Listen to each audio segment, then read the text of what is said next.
ሰላም ጤና ይስጥልኝ ውድ የዶርዜ ዩቲዩብ ቤተሰቦች በነበረን ቆይታ ዘና ያላንዳችሁ እንደሆነ ይሰማናል። ታሪክ አለን። ታሪኬ ቢመጣ ዋጋ አለው። እዚህ ቢወራ ብዙዎችን ያስተምራል፣ ብዙዎችን ያነሳሳል፣ ያንጻል የምትሉት ታሪክ ካለ ከስር ባለው ስልክ ቁጥር ብትደውሉልን የቴክኒክ ክፍላችን አንስቶ ከኛ ጋር ያገናኛችኋል። እዚህም ቦታ ቁጭ ብለን እንጫወታለን። የዛሬው እንግዳችን እንግዲህ የተመለከታችሁ የተከታተላችሁ እንዳላችሁ በኢትዮጵያ የሙዚቃ ኢንዱስትሪ ውስጥ ላቅ ያለ ድርሻ ያለው ተወዳጁ አንጋፋው አያሌው አርቲስት አያሌው መስፍን ጋር ቆይታ እያደረግን ነው።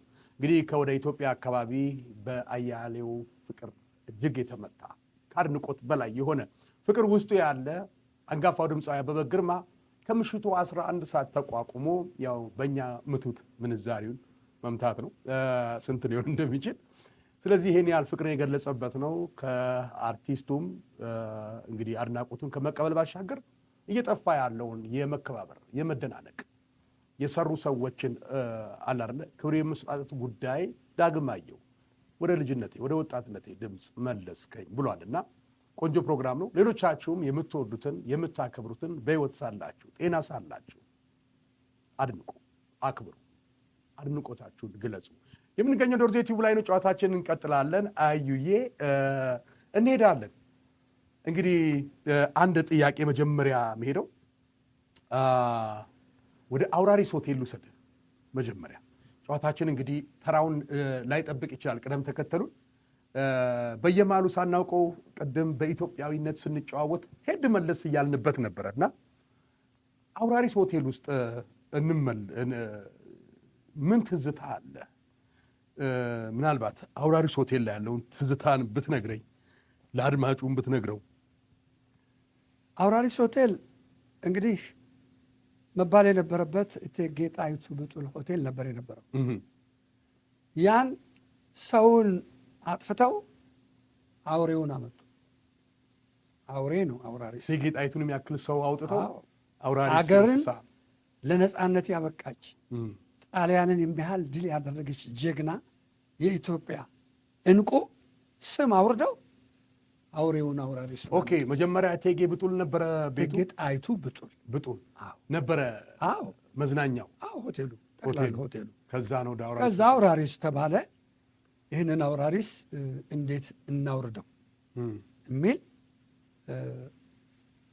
መወያየት ተጀመረ። ጫካ እንላከው እና የዚህ ደግሞ ዋናው ሰው የነ ወንጌላዊት ታደሰ የነ ሐመልማል ታደሰ አባት ክቡር ታደሰ ዘወልዲ ተነሱ።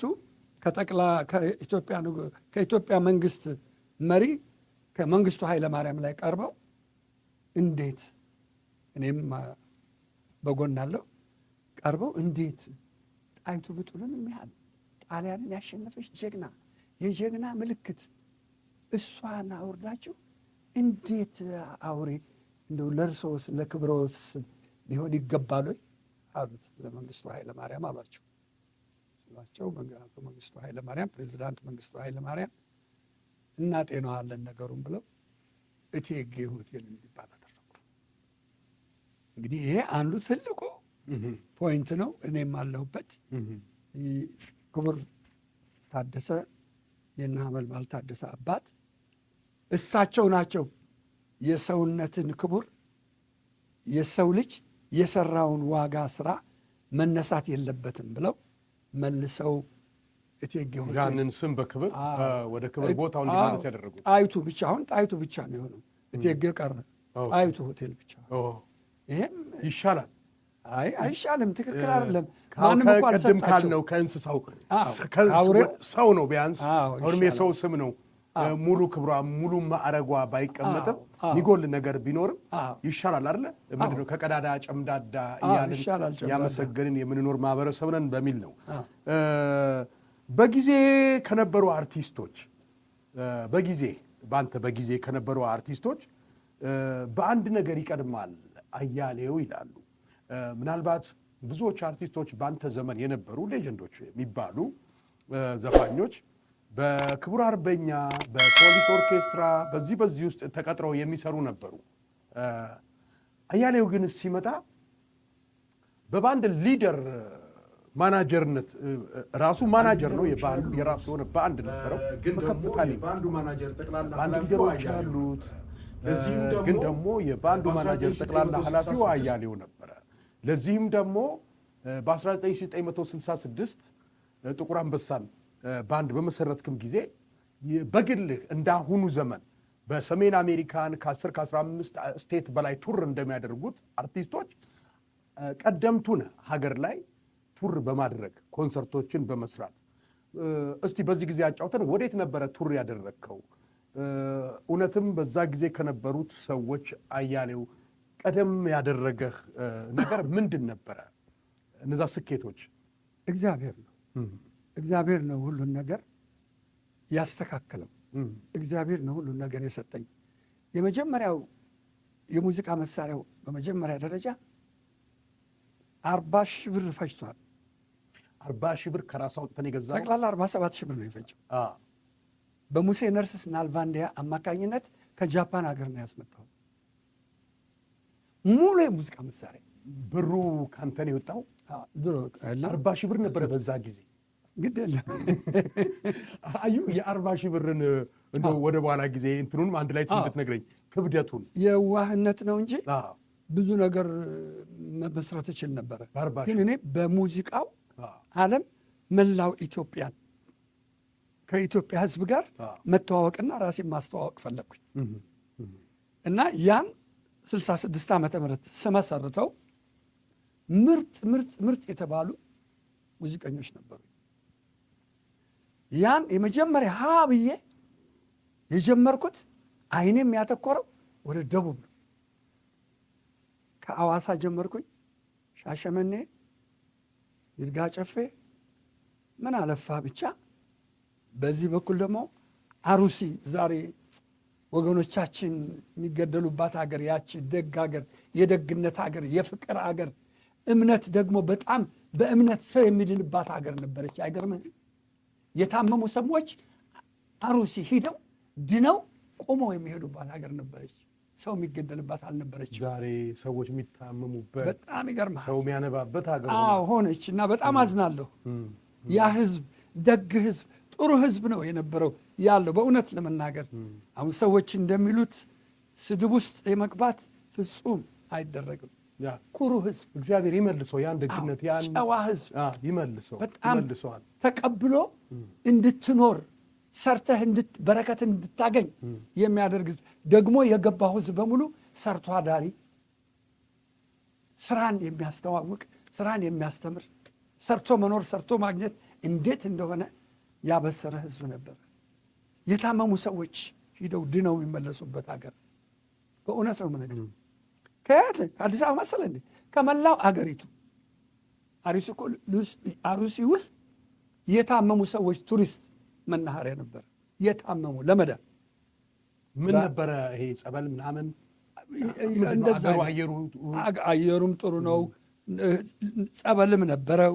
እንደገና ሰዎችም ደግሞ እንደዚህ በመንፈስ እግዚአብሔር ያደላቸው ሰዎች በመንፈስ እግዚአብሔር በመንካት የሚያድኑ ምን ነበሩ እና ያ የተባረከ ምድር የመጀመሪያ እዛ ሁሉ አሩሲ ነገሌ፣ ብዙዎቹን ረስቻቸዋለሁ። አርሲ ነገሌ፣ ሻሸመኔን ሳደርስ በፊት ከቡልቡላ ወደዛ ከቡልቡላ ጠቅላላ ከተማዎቹን ወደ ዶርዜም ወደ ጬንቻ ወደ አርባ ምንጭ ምናምን እንደዚህ ሄዳ አርባ ምንጭማ አሁን እኮ ፎቶግራፉ አለ ራሱ። እኔ የምልህ ግን በዛ ጊዜ ይህንን ቦታ የመረጥከው ለቱር ምናልባት በአሁን ጊዜ ስንሰማ ለምሳሌ አሁን ራሱ ስቲል ነው ከኢትዮጵያ ውስጥ ካሉ ከአንዳንድ ትኩረት ከሚሰጣቸው ከተማዎች ባሻገር አሁን ጬንቻ የምትላት አንተ ያኔ በዛ ጊዜ ኮንሰርት ቱር ያደረክባት የአባቴ ሀገር ናት ጬንቻ። አባቴ ጋሞ ሰው ነው ዶርዜ እና ይሄ ዶርዜ ገበያን አልፈ ላካን አልፈ የምትሄድበት ነው ጬንቻ። ቀዝቃዛ ሀገር ነች። አሁን የአፕል ሀገር ነች። አፕል ለሙከራ ተዘርቶባት ሰው በአፕል የከበረባት ቤቶች፣ ሰው ቤት ሲሰራ በአምቦ ድንጋይ በአፕል ቅርጽ ይሰራል። አፕል ነው የሰጠኝ። መኪና ሲገዙ መኪናው ላይ ስቲከሩ የሚለጠፈው አፕል እና አፕል ነው የሰጣቸው እና ተሞከረባት፣ የጸደቀባት ደግ ሀገርም ነች እንዳለ ዶርዜ ወደዛ ወደዚህ ጋሞ ምድሩ ምናምን ቆንጆ ነው። መላው ደቡብ ማለት ይቻላል። እንዴት መረጥከው ግን ደቡብን? ማለት እንደው ባህልን ከማየት ህዝብን እንዳልከው ለመተዋወቅ ብቻ ነው ወይስ ሌላ እይታ ነበረህ? በመጀመሪያ ደረጃ ወደዚህ ቱር ለማድረግ ስነሳ እግዚአብሔርን ለምኜ ጸልዬ ነው እና ወደ ሌላ ሀገር ልንሄድ ነበረ የተዘጋጀው አውቶቡሱ።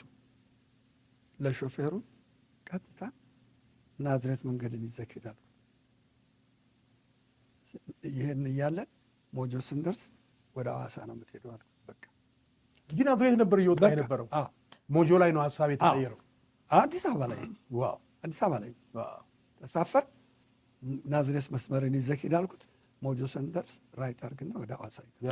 በዛ ዘመን ምናልባት ይሄ አማርኛ ብሔራዊ ቋንቋችን ከሚለው ጋር ወደዛ አካባቢ ያለው የተለያየ ማህበረሰብ ታያው ደቡብ ውስጥ ታውቃለህ፣ የተለያየ ቋንቋ፣ የተለያየ አለባበስ፣ የተለያየ ባህል ሴት ናቸውና እንዴት ነው አማርኛው ሙዚቃ ላይ የነበረህ ነገር ላይ የህዝቡ አቀባበል፣ ሙዚቃው አረዳድ፣ የሙዚቃው ሴዛን ጊዜ መሰልጠን እንዴት ነበር አቀባበሉ? የምታስታውሰው እንደው ትዝታው ካለ ትንሽ እንደው ብታጫውተን። በመጀመሪያ ደረጃ በዛን ዘመን አማርኛ የሚዘፈነው አማርኛ ነው እና የምናቀርበው አማርኛ ነው። ህዝቡ በዛ በአማርኛችን ነው የሚዘለው። እንዲህ አይነት ብሎ ታሪክ የለም።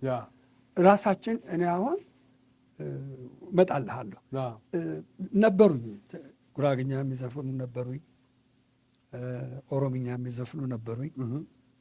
ሴቶቹ ደግሞ ከአንተ ጋር በባንድ ውስጥ ሴቶቹ ደግሞ በሙሉ ክልሶች ናቸው።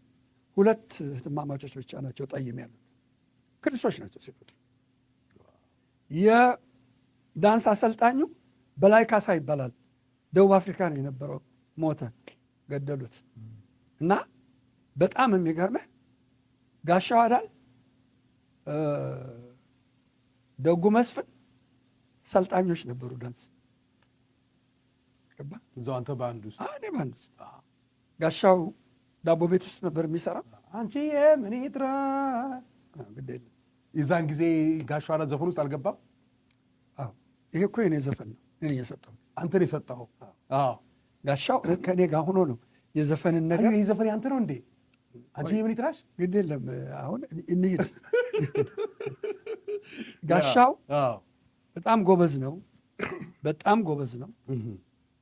ሙዚቃ መሳሪያ ክፍት ነው፣ ሙዚቃ መሳሪያ ይጫወታል፣ ዘፈንም ይጫወታል። እነኛን ዘፈኖቹን እኔ ግጥሞቹንም ብዙዎቹን ዜማዎችንም የሰጠሁት። ይሄንን ሙዚቃ ደግሞ ስቱዲዮ ውስጥ ገብቼ ሪከርዲንግ እየተደረገ አስራት ዋሬ የፍቃዱ ዋሬ ወንድም ሪከርድ እያስደረገኝ እዛ ድረስ መጥቶ እግሬ ላይ ወድቆ ሪከርድ እያደረግ ይህንን ዘመን አንተ ልጅ እየዘፈንከው እኔ ልስረዋለ ልስረዋለ። አንደኛ ጋሻው የሀገሬ ልጅ ነው፣ ቤተሰቤ ነው፣ የምወደው ሰው ነው። እሺ ይሁንልህ ይሁንልህ። አበበ ካሳ አሉ፣ አሁንም አሉ ብዙዎቹ የነበሩት በዛ ሰዓት። በጣም የሚገርም እኮ ነው። ምክንያቱም የሰው እድገት ደስ ያሰኛል። እንዳሁኑ ምቀኝነት አንዳንዴ ትሰስታለህ። ዜማ እኔ ላይ ያምራል ብለህ የምትቆርብበት ዜማ ሌላ ቀን ስመጣ ይዤ መጥቼ ተሰማዋለህ። የተሰራው አለ በአንተ ላይ ነበረው። አንተ አዚመኸዋል እንዴ? አንቺ ምን ይብቃ። በእኔ እኮ ነው፣ እኔ ነኝ እኮ ያዘጋጀሁት። እኔ እኮ እየዘፈንኩት እኮ ነው። አይ ነው ስልህ በአንተ በቮይስ እየተቀረጸ ሪከርድ እየተደረገ እያልኩ በሀገር ፍቅር ባንድ ነው፣ ያው ላይቭ ነው። ላይቭ እንደዛ ሆነ። እንግዲህ ዋናው ጉዟችንን እግዚአብሔር ነው የመራኝ ማለት ይችላል። መራኝ። በጣም ብዙ ሰዎች ያወቅኩበት በጣም ታላላቅ ሰዎች ነበሩ። ለምሳሌ አሁን ወላሞ ወላይታ ሶዶ ወይዘሮ ፀሐይ አለማየሁ ትልቅ ፀሐይ ሆቴል ያላት። አዎ ፀሐይ አሁንም ፀሐይ አለማየሁ ትልቅ ሴቻና ሲቀላ መገንጠያው ላይ አይደለም አይላትም። እሱ አሁን አዲስ አበባ ነው ያለችው። ነው ኦኬ፣ አዲስ አበባ ነው ያለችው። ሪል ስቴት ነው ያላት። እና ወይዘሮ ፀሐይ አለማየሁ እነሷን የመሰለ አዋሳ የነበሩ ብዙዎቹን ሳልጽፍ መጣው። እነዚህ ሁሉ ይርጋለም ምን ብዬ ልንገርህ? ይርጋ ጨፌ ወደ ዲላ ወደ ጌዲዮ ዲላ ከዲላ በኋላ አገረ ማርያም ይርጋ ጨፌ ቡሌ ሆራ ምናምን በቃ እነዚህ ሁሉ የሄድኩባቸው ናቸው። እንደገና ባሌ ጎባ ሮቢ በቃ ባሌ አቶ ይልማ የሚባሉ ኢትዮጵያ ገነት ሆቴል የሚባል ነበራቸው። አሁንም ይኖራሉ በህይወት አቶ ይልማ። በጣም የማይረሳኝ የሚገርም ታሪካዊ ጉዞ ነበረ። በጣም በዚህ ደረጃ እኮ አሁን ኮንሰርት አልበም ተሰርቶ ሊያዞር የሚችልም በዚህ ደረጃ የመንገድ ባንድ ይዘህ የምትሄድበት ሊያዞር የሚችልም የመንገድ ባንድ ይዘህ የምትሄድበት የሰላም ሁኔታ የለም። ሁለተኛ ደግሞ እውነቱን ለመናገር ኮንሰርት ሰርቶ በሆነ በትላልቅ ካምፓኒዎች በነ ፔፕሲ በነ ሜታ በነ ምናምን ቢራ ትልልቅ ካምፓኒዎች አዘጋጅነት የሆነ ቦታ ላይ ይደረጋል። ግን በዚህ ደረጃ እውነት ለመናገር ያንተን አይነት የሙዚቃ ቱር አሁን ድረስ የለምና ሙዚቃ ድሮ አድጓል ማለት ይቻላል። ምክንያቱም ለአድማጭ ከመመገብ አንጻር ዘመኑ የዲጂታል ዘመን ነው። ሰው ሙዚቃን በአንድ ደቂቃ እኩል አዲስ አበባ ያለው ዲላ ያለውም እኩል ነው የሚሰማው አሁን ባለው መተግበሪያ። ያ ማለት ሙዚቃን ኦልሬዲ ከአንድ ወር በኋላ በየትኛውም ሀገር ኮንሰርት መዘጋጀት የነበረበት ዘመን ይሄ ነበረ። ግን በዛ ጊዜ ቀድመዋል ለማለት ያስደፍራል በነበረው ሁኔታ። አንደኛ የኔ ሙዚቃዎች በዛን ዘመን የለውጥ ሙዚቃዎች ናቸው። የሙዚቃን ክብር ከፍ ያደረግንበት ነው። ስራዎች እኮ ልክ አውሮፓውያኖች ከሚሰሩት የበለጠ ነው የተሰራው። እነ ሀሳቤ የምትሰማቸው ሙሉ ኦርኬስትራ እነ ሄደች ጋራ ዙራ የምትሰማቸው እነ ብቸኛ ስንት ሙዚቃ ተሰርቷል እኮ። በቃ በጠቅላላ የሀገሪቱ ሕዝብ በሙሉ የኔን ሙዚቃ ብቻ ነበር የሚያዳምጠው። ይሄ ለጉራ አይደለም።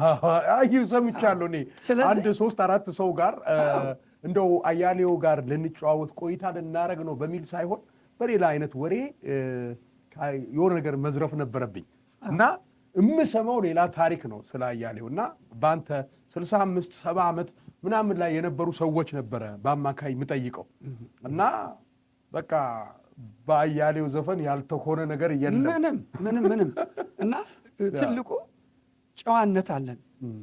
እኔ ያን ሁሉ ስሱ አንድ ነገር አላውቅም። ስራዬን መስራት ነው። የባንድ ሊደሮች አሉ። የመጀመሪያው ባንድ ሊደር ታምሮ ወልደአብ ነበር። ሁለተኛው ባንድ ሊደር ዘለቀ ገሰሰ ነበር። በሶስተኛው ጊዜ ባንድ ሊደር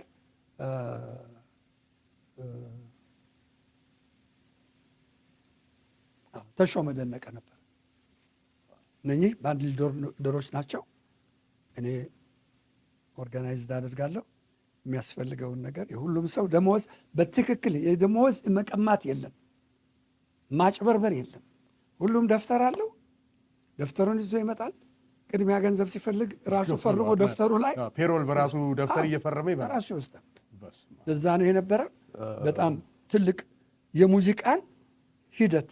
ሙዚቃ ማለት ዝም ብሎ መሞዘቅ ሳይሆን ስራ፣ ከስራም በላይ መሆኑን የሙዚቃ መሳሪያን፣ የመድረክን ውበት፣ አለባበስን፣ የዳንስን፣ የወንዶቹን አለባበስ፣ የሴቶቹን አለባበስ፣ ውበታቸውን ይህን ሁሉ ያስተዋወቅንበት ነው። በጣም ይገርማል አዩዬ። እና በቃ በሙዚቃ ህይወት ውስጥ ወይም ደግሞ በተፈጠርክላት አርት ህይወት ውስጥ መሆን የሚገባህን ሆናል ብዬ አስባለሁ። ማድረስ ያለብህን ቦታ ሙዚቃ መድረስ ያለበት ቦታ ደርሳል። በአካል ተደራሽ ሆነሃል እና እንዳልከውም በዘመኑ በብቸኝነት እደመጥ ነበረ ብለሃል። ስራዎችም ደግሞ ይመሰክራሉ። ዛሬም ድረስ እማኛችን ቅድም በምን ያህል ደረጃ እንደመሰከረ እናትን አባቱን ማሰብ በቂ ነው። ሌላው ጥያቄ የስቴሪዮ ሙዚቃ ባለቤት አቶ መኮንን እንደ ጥያቄ ከወዳጅ ነው። ይሄን እስቲ በዚህ ጉዳይ አንሳበት ይሄን ሀሳብ አለኝ እና የስቴሪዮ ሙዚቃ ቤት ባለቤት አቶ መኮንን ከአርቲስት አያሌው ጋር ያለው ግንኙነት ምንድን ነበረ? አቶ መኮንን ራሱ ማን ነው የሚለውን እስቲ ቢያወጋል። መኮንን አበበ ወዳጅ ነው፣ ወንድሜ ነው፣ በጣም የማከብረው ሰው ነው። ስቴሪዮ ክለብ የኔ ነው የነበረው። ክለብ ስቴሪዮ ክለብ የኔ ነው የነበረው።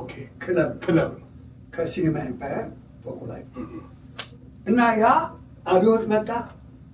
አብዮት ሲፈነዳ አገር ልትሻሻል ነው፣ ኢትዮጵያ ልትበለጽግ ነው፣ የሰው ልጅ ጥሩ ኑሮ ሊኖር ነው ብዬ ክርትም አድርጌው ኦጋዴን ነው ዘመትክ። ሙዚቃ ቤቱን ለማን ሰጠህ? ክለቡ እንዳለ በቃ ዘጋሁት። ዘግቼው ሄድኩኝ። ያው ስመጣ ከፍተዋለሁ በሚል ነው። ያን ሁሉ ሰርቼ ስመለስ ውለታ በጥፊ ሆኖ ሙዚቃ ቤቱ ተወስዶ ለሌላ ተሰጥቶ ቀጠለ። ንብረቶችም እዛ ውስጥ የነበሩትም ማለት አያሌው ሙዚቃ ቤት ነበረ አይደል? ኖ እኮ ክለብ ስቴሪዮ ይሄ ነው። ክለብ ማለት ክለብ ጭፈራ ቤት፣ ናይት ክለብ ነው። በጣም ልዩ የሆነ በጣም ልዩ፣ በሀገሪቱ የለም እንደሱ አይነት። ምን ያህል ጊዜ ቆየ ትግል ላይ? 4 ወር። በ4 ወር ኦጋዴን ጨርሳችሁ መጣችሁ? ድል አድርጋችሁ 66 የካቲት ነው የፈነዳ እስከ ነሐሴ ድረስ ነበር። ከዛ ተመልሰን በ4 ወር ጦርነቱ አለቀ። ይሄን ጦርነቱ ነው ግዳጅ። እኔ ግን ለሰራዊቱ ነው። የዛን ጊዜ ጦርነት የለም። ሙዚቃ ለመስራት ለሰራዊቱ ሙዚቃ እየሰራ ኦኬ። በዛን ጊዜ መለዮ ጥላለሁ የሚለውን ሙዚቃ ሰርቻለሁ። የደርግ ነው። በቃ ህዝቡ በቃ ያምዳል። እነ ኢትዮጵያ ወታደር፣ እኔ ወጋዴ አንበሳ፣ እነ ቸኮል ወታደር ነኝ። እነዚህ ሁሉ አሉ። ያን ሁሉ ሰርተን ከህዝቡ ጋር ፍቅርን ገቢተን ስንመለስ ተዘግቷል። አገልግለህ ስትመለስ በቃ አየሁ እና በቃ እኔ ሂዶ መለመን አልችልበትም በተፈጥሮ። ለሰው ግን አንደኛ ነው። ለአንተ ቢሆን የትም ጉርባት ገባለሁ እና እንደውም ጦርነቱ በ69 ዓመተ ምህረት ነው ጦርነቱ የተጀመረው። ከዛ በፊት ኦጋዴን ነበር። ስንመለስ ደርግ በብሔራዊ ሎተሪ ስብሰባ ነበር። እጄን አውጥቼ እናንተ እዚህ ትሽሞነሞናላችሁ፣ እናንተ እዚህ ትሽሞነሞናላችሁ፣ እዚህ እርስ በርሳችሁ ትሿሿማላችሁ። አገሪቱ በሶማሌ ትወራለች። ገሳ የሚባል ጎጆ በላዩ ላይ እያደረገ ታንክ በሙሉ በዋርዳ፣ በቀብሪ ዳህር፣ በቀላፎ፣ በጎዴ፣ በሙስታይ፣ በፌርፌር በሙሉ ሶማሌ ይዞታል።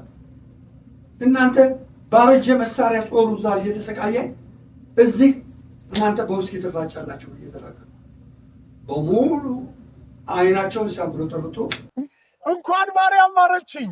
ማርያም ታኑር። አሜን አሜን አሜን። እንዴ ምን እያልኩ ነው? ምን እያስባለኝ ነው እንዴ? ምን አልክ? ትክክል እኮ ነው ያልከው። ልጅ ወለድኩኝ እኮ ነው የምልህ። ልጅ አገኘው፣ እንደ አባቴ የሚያየኝ እንደ ልጄ የማየው አባቴ የሚለኝ ልጄ የምለው ልጅ አገኘው እኮ ነው የምልህ። ልጅ ወለድኩኝ። ምንድን ነው የሚለኝ? ምንድን ነው የሚያወራው? አስረጂው። ማለቱ ድጋፍና ፍቅር የሚፈልግ ልጅ አግኝቶ እሱን ለመርዳት በመወሰኑ ደስ ብሎት። አልገባኝም።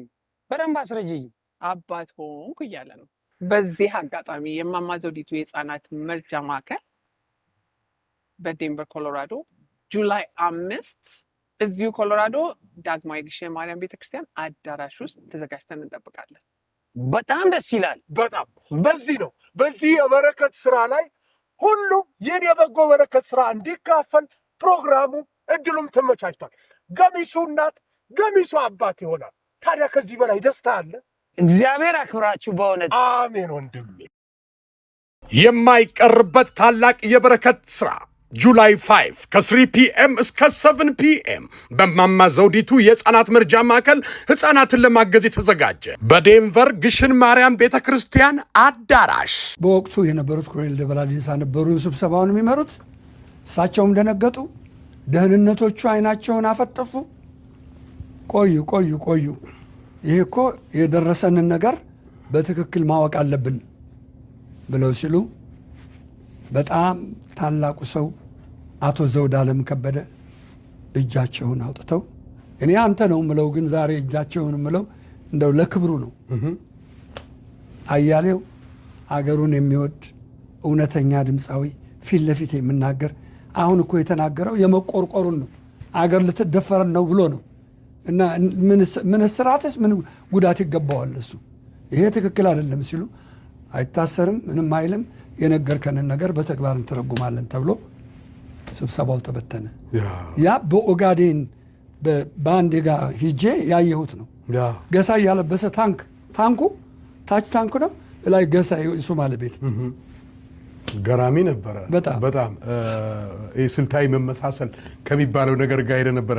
ብቻ በዛው ላይ ፋኖ በሚለው ስራ ላይ ኧረ ፋኖ ቱሪናፋ ምድረ ቱሪናፋ ከጦር ሜዳ ይገኝ ከቀለባ አይጠፋ አለ የተሰራ ነው። ግጥሞች ላይ አዩዬ እና ይሄ አሽሙር ሳይሆን ቀጥታ የምትናገራቸው ነገሮች ነበሩና መለመድም ያለበት ነው። ህዝቡ በዚህ ልክ በአንዳንድ በጣም ጀግና ፊት ለፊት ደረታቸውን ለጥይት ከሚሰጡ ጦር ሜዳ አውደውሎ የጦር ሜዳ ቦታ ላይ ከሚዋጉ ይልቅ በኪነ ጥበብ ደረታቸውን ለጥይት ከሚሰጡ የህዝብን ስሜት ከሚያስተጋቡ አርቲስቶች ልክ የነሱን ያህል ደፋርና ቃል የሚያወጣ ህዝብ ሁሉ አንድ ቢሆን ኢትዮጵያ ውስጥ እውነት ነው የምለው ኢትዮጵያ ታድጋለች ብዬ አስባለሁ። ምክንያቱም እንደው ዝም ብለው በወሬ የሚፈጁ መንግስታቶች፣ በማባላት የሚያልፉ መንግስታቶች አይኖሩም። ህብረተሰቡን በመከፋፈል የሚኖሩ መንግስታቶች አይኖሩም ብዬ አስባለሁ። ወደ አንድ ጥያቄ ሊድልህ ጋሻው አዳል ወዳጅህ ግጥሙን ለምኖ የሰጠኸው የሀገርህ ሰው የምትወደው ተክሌ ተስፋ አዝጊ፣ ንጉሴ ሳክስፎን፣ እንግሊዝኛ ዘፋኝ ፍቃዱ አጥላው፣ ታምራት ፈረንጁ በአንድ የተገናኛችሁበት ወቅት ነበረ። እንዲሁም በሙዚቃ ቤትህ ፎቶቸው በአንድነት በብላክ ኤንድ ዋይት ተሰቅሎ ይታይ ነበር። ከለርም ነው ብላክ ኤንድ ዋይት። ከነሱ ጋር የነበረው ቆይታ ምን ቦታ ምን አገናኛችሁ? ምን ነበረ ትዝታ? ብዙዎቹን በስራ ነው ያሰባሰብኳቸው። ከዛ ውስጥ የረሳኸው ኤፍሬም አድርግልኝና ኤፍሬምም ነበረ። ኤፍሬም በተወሰነ ጊዜ አምጥቸው ከሰራ በኋላ ከታናሽ ወንድሜ ከደጉ መስፍንና ከጋሻው ጋር ጥለው ዳውንታውን የሚባል አለ እዛ ገቡ። ወደ ታች ወደ ነፋስ ስልክ መስመር ናይት ክለብ ነው። እነዛ ተክሌ ተስፋ አዝጊ፣ የማና ዓለም፣ ቢቢሻ ተፈሪ፣ ተሾመ ደነቀ፣ ታምራት ፈረንጅ ዚልቲኒ ሊቢያዊ ነው እሱ። ብዙዎቹ ከኔ ጋር እነጌታቸው አበበ የክቡር ዶክተር ተስፋዬ አበበ ታናሽ ወንድም ነው። እነዚህ ሙዚቀኞች ነበሩ። ተክሌ ተስፋ አዝጊ ድራመሬም ነው ድምፃዊም ነው። እና በዛ ምክንያት ነው ያ ፎቶግራፊ ያየኸው። ከነሱ ጋር ነው ብዙ ታሪክ ሰርተናል። ብዙ ታሪክ 200,000 ሰፋሪ ለሚነሳው ከ3 ሚሊዮን ብር በላይ ሰርተን አስረክበናል። በኋላ ስትጠይቀኝ እንገባበታለን እዛ። ይገርማል። ቆንጆ ጊዜ እያደረገን እንደሆነ ይሰማናል። ውድ የዶርዜ ቲዩብ ተመልካቾች የምንገኘው ዶርዜ ቲዩብ ላይ ነው። ከተወዳጁና አንጋፋው ስመጥሩ አርቲስት አያሌው መስፍን ጋር ቆይታ እያደረግን ነው። ቆንጆ የተጨዋወትን ነው። ታሪክ አለን። ታሪካችን ቢነገር ብዙ ሰዎችን ያንጻል፣ ያስተምራል፣ ይገስጻል የምትሉ ሰዎች ካላችሁ ከስር ባለው ስልክ ቁጥር ብትደውሉልን የቴክኒክ ክፍሉ ወዲያው ተቀብሎ ከኛው ጋር ያገናኛችኋል። እዚህ ቦታ ላይ ቁጭ ብለን እንጫወታለን፣ እንማማርበታለን። በድጋሚ እናመሰግናለን።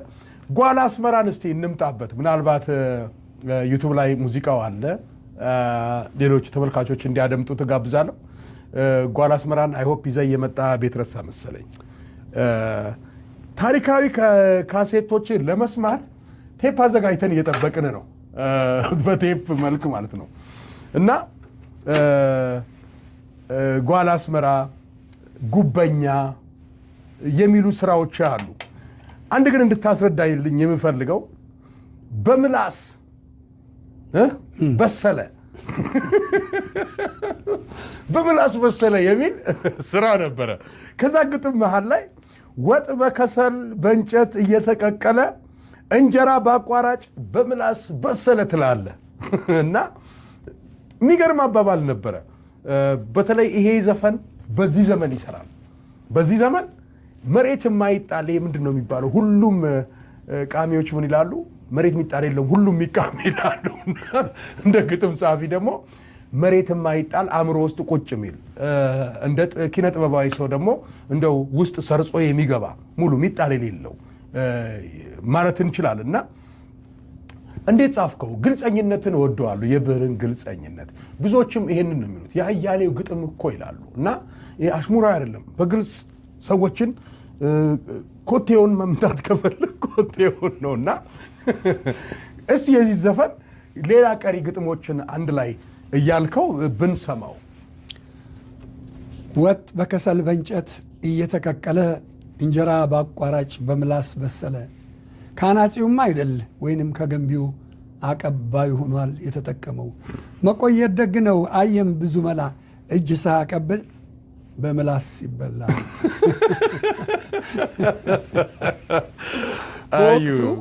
በወቅቱ ነጭ ለባሾች ይባሉ ነበር። ያው ከጎን ሆኖ አንተ የምትናገረውን እንዳሁኑ አይደለም፣ እንዳሁኑ እውነት ለመናገር እንዳሁኑ አይደለም።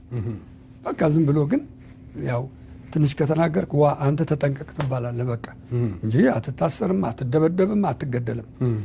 እና በዛ ምክንያት ህዝቡን መሀል እየገቡ የሚሰሉ ጆሮ ጠቢዎችን እነሱን ለማክሰም ነው፣ ለማብረድም ለማክሰምም ነው። ግን የሚከስም አይደለም። ዘለቄታ ለነሱ ነው የተዘፈነው። አዎ ለነሱ በወቅቱ ችግር ነበረ እና በገበሬውም ተቸግሯል። በገበሬው መካከል አሉ፣ በህዝቡ መካከል አሉ እና ያን እንዲከስም ባይከስም እንኳ እንዲቀሰቅስ አዩዬ ጉበኛ ከምን ጋር ነው ስራ የተዘየው? መቼም ከጀረጅሞች ጋር ይመስለኛል አይደል? ጉቦ አሁን ተስፋፍቶ አዲስ ስራ ሰርቻለሁን ለማና ቤት እንብል የሚል በጣም ልዩ ስራ ሰርቻለሁ። እሱን ሌላ ቀን ትሰማዋለህ። ጉቦ እውቀት ትምህርት የሌለው ጭንቅላቱ ድድብ ያለ ሰው ጉቦ ሰርቶ ይቀጥራል። ሁለተኛ ደግሞ በምትሰራበት መስሪያ ቤት ጉቦ ካልሰጠህ አትሾምም፣ ጉቦ ካልሰጠህ ከፍ አትልም፣ ጉቦ ካልሰጠህ አትሸጋገርም። ያም በማየቴ ለራሴም አልበቃሁ ለዕለት ጉሮሮዬ የእጅ መንሻም የለኝ ተወኝ አለቃዬ። እኔ ሽሮ አሮብኝ አንጀቴ ተርቦ ለእጅ መንሻ ብዬ ላንተ አልሰጥም ጉቦ። እግዜር ለእኔ ያለው ምን ቢሆን አይቀርም፣ እግዜር ለእኔ ያለው ምን ቢሆን አይቀርም፣ ግን እስከዛው ድረስ አጎብድጄ አልኖርም። ዋው! እንግዲህ በዚህ ሁኔታ የምትኖሩ የአያሌው ሙዚቃ መለስ ብላችሁ አዳምጡ። ለአንድ ሆዳችሁ ማጎብደድ ይቅርባችሁ ነው መልእክቱ። ዋው! ኢትዮጵያዊነት በራሱ ስሙ ኩራት አይደለ? ኢትዮጵያዊነት ሲባል እኮ ሁሉም ኢትዮጵያዊነት ለሆነ ነገር እምቢ ያለ ህዝብ ነው። ለማጎብደድ ለመገዛት የሆነ ዝቅ ለማለት እና በአሁን ጊዜ ደግሞ እኔ እንጃ የኑሮ ውድነት ይሁን የጊዜው መክፋት ይሁን ከአእምሮ በታች ዝቅ ያሉ ብዙ ሰዎች ይታያሉ። አዩዬ ከአእምሯቸው በታች የሆኑ የተማሩ አገር ይቀይራሉ አይከን የተባሉ ሰዎች በሆነ አሁን በዚህ ነገር ወርደው ዝቅ ብለው ሲያጎበድዱ ምን ሲሉ ይታያሉና አያሌው ቅድም እንደተናገር ነው የድሮ አርቲስቶች የድሮ ታዋቂ ሰዎች አዋቂ ሰዎች ሲናገሩ እውነትም የዛን ጊዜ ባለራእይ ነበሩ፣ እንትን ነበሩ፣ ነቢይ ነበሩ። የሚናገሩት ነገር መሬት ጠብ አይልም። ያ የተናገሩት ነገር በዚህ ዘመን ብዙዎችን እያየን ነው እየሆነ እና የዓለም ፍጻሜ እስኪመስል ድረስ እና በጣም ይገርማል። በሙዚቃዎች ምናልባት ሙዚቃ የምናዳምጠው ነገር አለ አዩ?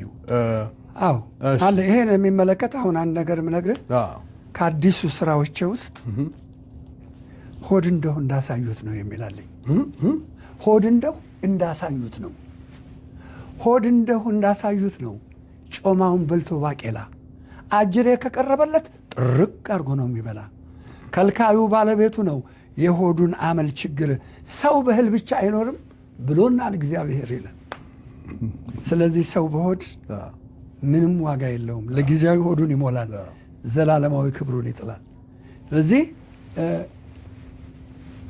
ሁሉም ሰው በተሰጠው በትክክል ከሰራ ሙስና የለም፣ ጉቦ የለም። ሁሉም ሰው ግን በተሰጠው ትክክል እንዳይሰራ ኑሮው የሚሰጠው ደሞዝ ያን ስራ እንዲሰራ ያስገድደዋል። 24 ሰዓት የምታገለግልበት ቦታ 5000 ብር ታደርገዋለህ። አየሁ፣ ይሄ ነው እንግዲህ የሆነው። አሁን ዛሬ በኢትዮጵያ ሙስናና ጉቦ ስራ ናቸው። ስንት ይገኝበታል ተብሎ ነው የሚሰራው ስራ። ይሄ ለሀገሩም ህዝብ ለመንግስትም ያስቸገረ ይመስለኛል ከተቆጣጠረው መንግስት። እውነት ነው። አንዱ እንደውም ምን አለ መሰለ ቻይና ሀገር ለ10 ብር በሙስናና ጉቦ ሲበላ የተገኘ ሰው ይገደላል አለ። ስለዚህ ቻይና ሀገር ሙስና፣ ሌብነት፣ ስርቆት እንዳይኖር ይደረጋል። አፍሪካ ውስጥ ይሄን ህግ ቢከተሉ ሲል ችግሩ አፍሪካ ውስጥ እኮ ሙስና እንደ አሜባ ቅርጹን እየቀየረ ስለሚመጣ አያዝም አሉ። ቻይናዎቹ እኮ አሁን እኛ ሀገር ገብተው ጉቦ እየተቀበሉ ነው። ያዝ እንግዲህ ብለዋል ፀሐዬ፣ እንይዘዋለን። አያሌው ሱሰኛ ነው አሉ። ቅድም ሱስ የለብኝም ብለሃል። አያሌው ሱሰኛ ነው አሉኝ። ከሶስት ሰዎች ጋር ስጠይቅ እንደው ይዋሻሉ ብዬ እንዳልል በእድሜ እንዳልኩ ከ65 ዓመት በላይ እስከ 7K ይባላል በአሁኑ ትውልድ እና ያበደ ነው የሚል አማርኛ ሰምተሃል? አሳበዷት ሀገሪቷን እያሉ እንደው ጽድቱ ለለብሰህ ስትመጣ ያበደ ነው ይላሉ። እና ቃሉ ራሱ በሽታ ነው። አዎ ያበደ ነው እያሉ ሀገሪቱ እያበደች ስንቱ አበደ። እና እንደው ሰዎቹ ይዋሻሉ እንዳልል የእድሜ ጣሪያቸው ውሸት የሚከለከልበት እንደው ውሸት ራሱ ይሉንታ ይዞት ከነሱ የሚርቅበት እድሜ ላይ ነው ያለው።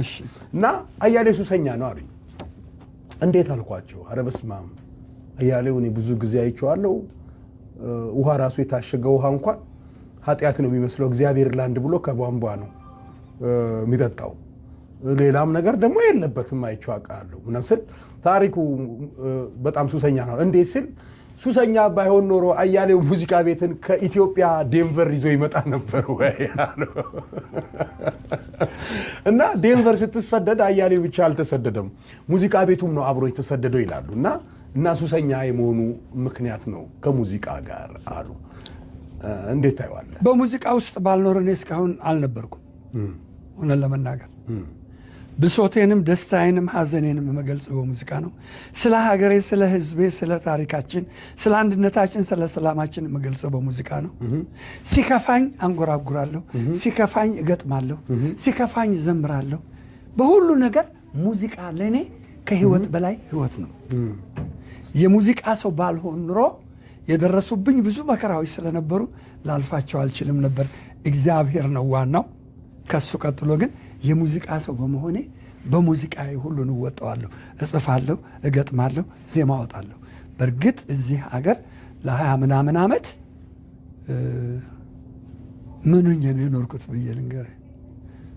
እየበላሁ እየጠጣሁ ኖሬያለሁ፣ ግን ሙዚቃዬን ገድየዋለሁ።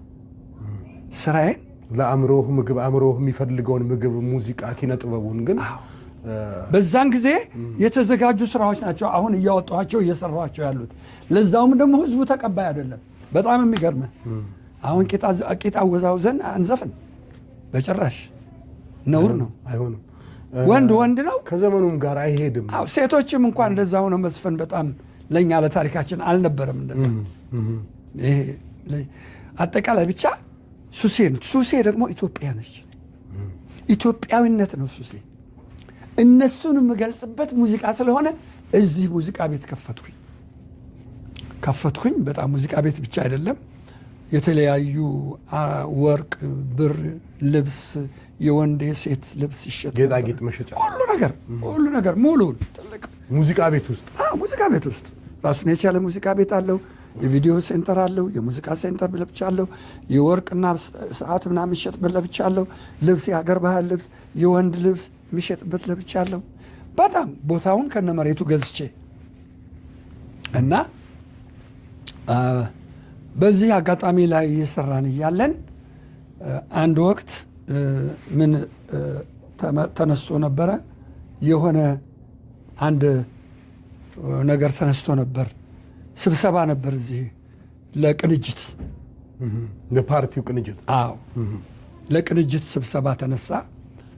ያ መሪ የተባሉት ሰውዬ የላኳቸው ሰዎች ናቸው። እዚህ ሰላም ሬስቶራንት የሚባል አለ፣ አሁንም አለ። ቄራ ምናምን ይባላል። አዎ እዛ ትልቅ ነበር አዳራሹ። እዛ ላይ ነበረ ስብሰባው የተነሳው። እንደመጡ ያነሱት፣ እንደተጀመረ የጀመሩት የሁለትን ሰው ስም ነው። አንዱ ስም ስለ ልደቱ አያሌው ነው። አንደኛው ግን ለሀገርም ለሀገሪቱም ከፍተኛ መዋዕለ ንዋይ ያፈሰሱ ከ700,000 በላይ ሰራተኞችን ቀጥረው የሚያሰሩ ታላቅ የኢትዮጵያ ባለውለታ፣ በተለይ የኢትዮጵያ ሰራዊት የፈረሰውን ሰብስበው እንጀራ ያበሉ ሰው የእሳቸው ስም ተነሳ። የሺህ አላሙዲ ማለት ነው። እኔ አላልኩም፣ አንተ ነህ ያልከው። ታላቅ ሰው እንግዲህ በዚህ ታሪክ ውስጥ ማቃቸው ናቸው። ግድ የለህም እሺ። እና የእሳቸው ስም ተነሳ። በዚህ ምክንያት በጣም አበድኩ። ከእኔም ጋር ነበሩ ሰዎች። ወይዘሮ የኔ ዓለም አሁን በህይወት የለችም እና አይንሸት ገላጋይ ሌሎችም ነበሩ። ስልክ ደወልን ለፖሊስ። ያ ነገር እንዲበተን አደረግ። ስብሰባው እንዲቋረጥ። አዎ የመጡበት ዓላማ አይደለም። የመጡበት ዓላማ ቅንጅት እኮ የህዝብ ነው። ቅንጅት እኮ የአንድነታችን ምልክት ነው። ሰውን የግለሰብ አደረጉት። በዚህ የተነሳ ያ ስብሰባ ተበተነ። በዚህ ቂም ተይዞብኝ እነማን እንደሆኑ አላውቅም እስካሁን። የሰው እጅ አለበት። ቡታ ጋዝ ሰው ነው እንጂ ቡታ ጋዝ አላለም። የቡና ማፊያ እሱ ተለኩሶ በመስታወት በጀርባ ያለ መስታወት ተሰብሮ እዛ ውስጥ ተጣለ። ክረምት ነበር፣ በረዶ ነው። ቤቱ ቁጭ ብለን ተደወለልን። ስንመጣ እየነደደ ነው። በዚህ አይነት ማጣሪያ ተደርጎ ግን ያኛው ዱካ ተያዘ። ለማቃጠል ምክንያት የነበረው ቡታ ጋዝ ተገኘ። አዎ ውስጡ እንደ በሙሉ ነው የተገኘው፣ በሙሉ። ይህ በትክክል የሰው እጅ ነው። አዎ እንደዛ ሆነ፣ ተቃጠለ። መልሰን ለማቋቋም ጥረት አደረግን። ነገር ግን ብዙ ንብረት ስለጠፋ ቤቱን ተሰራ። 300 ምናምን ሺህ ብር ከፍለው ሰሩት ቤቱ። ኢንሹራንስ። አዎ ግን እጃችን ምንም ነገር የለም፣ ገንዘብ ምንም ነገር የለም። በዚህ መካከል ላይ እንዳለ እኔ ኢትዮጵያ ሄድኩኝ። ኢትዮጵያ ሂጄ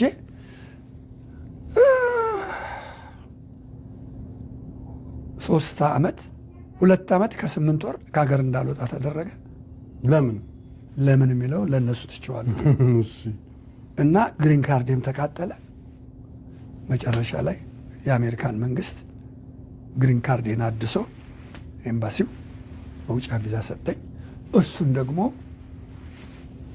በእውነት ጥሩ ወዳጆች ነበሩኝ። እነሱ ቀድመው ኤርፖርት ገብተው እኔ ስገባ እነሱ ጋር ሻይ መጠጣ መስዬ ገብቼ እቃ የመጀመሪያ ተልኮ በዛ አይነት መሰረት ወደ አሜሪካን መጣ። ዋው ይገርማል። እግዚአብሔር ይመስገን። አያሌው ዛሬም አለ። ንብረት ጠፊ ነው፣ ንብረት ይተካል። እንኳን በቁስ ሆነ እንኳን ባላቂ ዕቃ በሚተካ ዕቃ ሆነ በማይተካ ውድ ነፍስ ቢሆን ኖሮ ዛሬ ከአያሌው ጋር ቆሞ ለመጫወት አይደለም የአያሌውን የማይጠገም ማንነቱን ለመቃረም እኔ ራሱ አልበቃም ነበርና እግዚአብሔር አምላክ እንኳን በእንትን ሆነ፣ በሚጠፋ ነገር ሆነ፣ በማይጠፋው በማይተካው በአንድ ነፍስህ እንኳንም አልሆነም። ግን እጅግ በጣም ያሳዝናል። ሱሰኛነቱ ያው ኢትዮጵያ ነች፣ ሱሴ ኢትዮጵያ ናት። ግን ደግሞ ሙዚቃ ደግሞ ለአእምሮ ለምግቤ ደግሞ ኪነ ጥበብ ለእኔ ወሳኝ ነች ብላለና የአያሌው መስፍን ሙዚቃ ቤት የሚለውን ጉዳይ እሱን በዚህ ያልፈናል።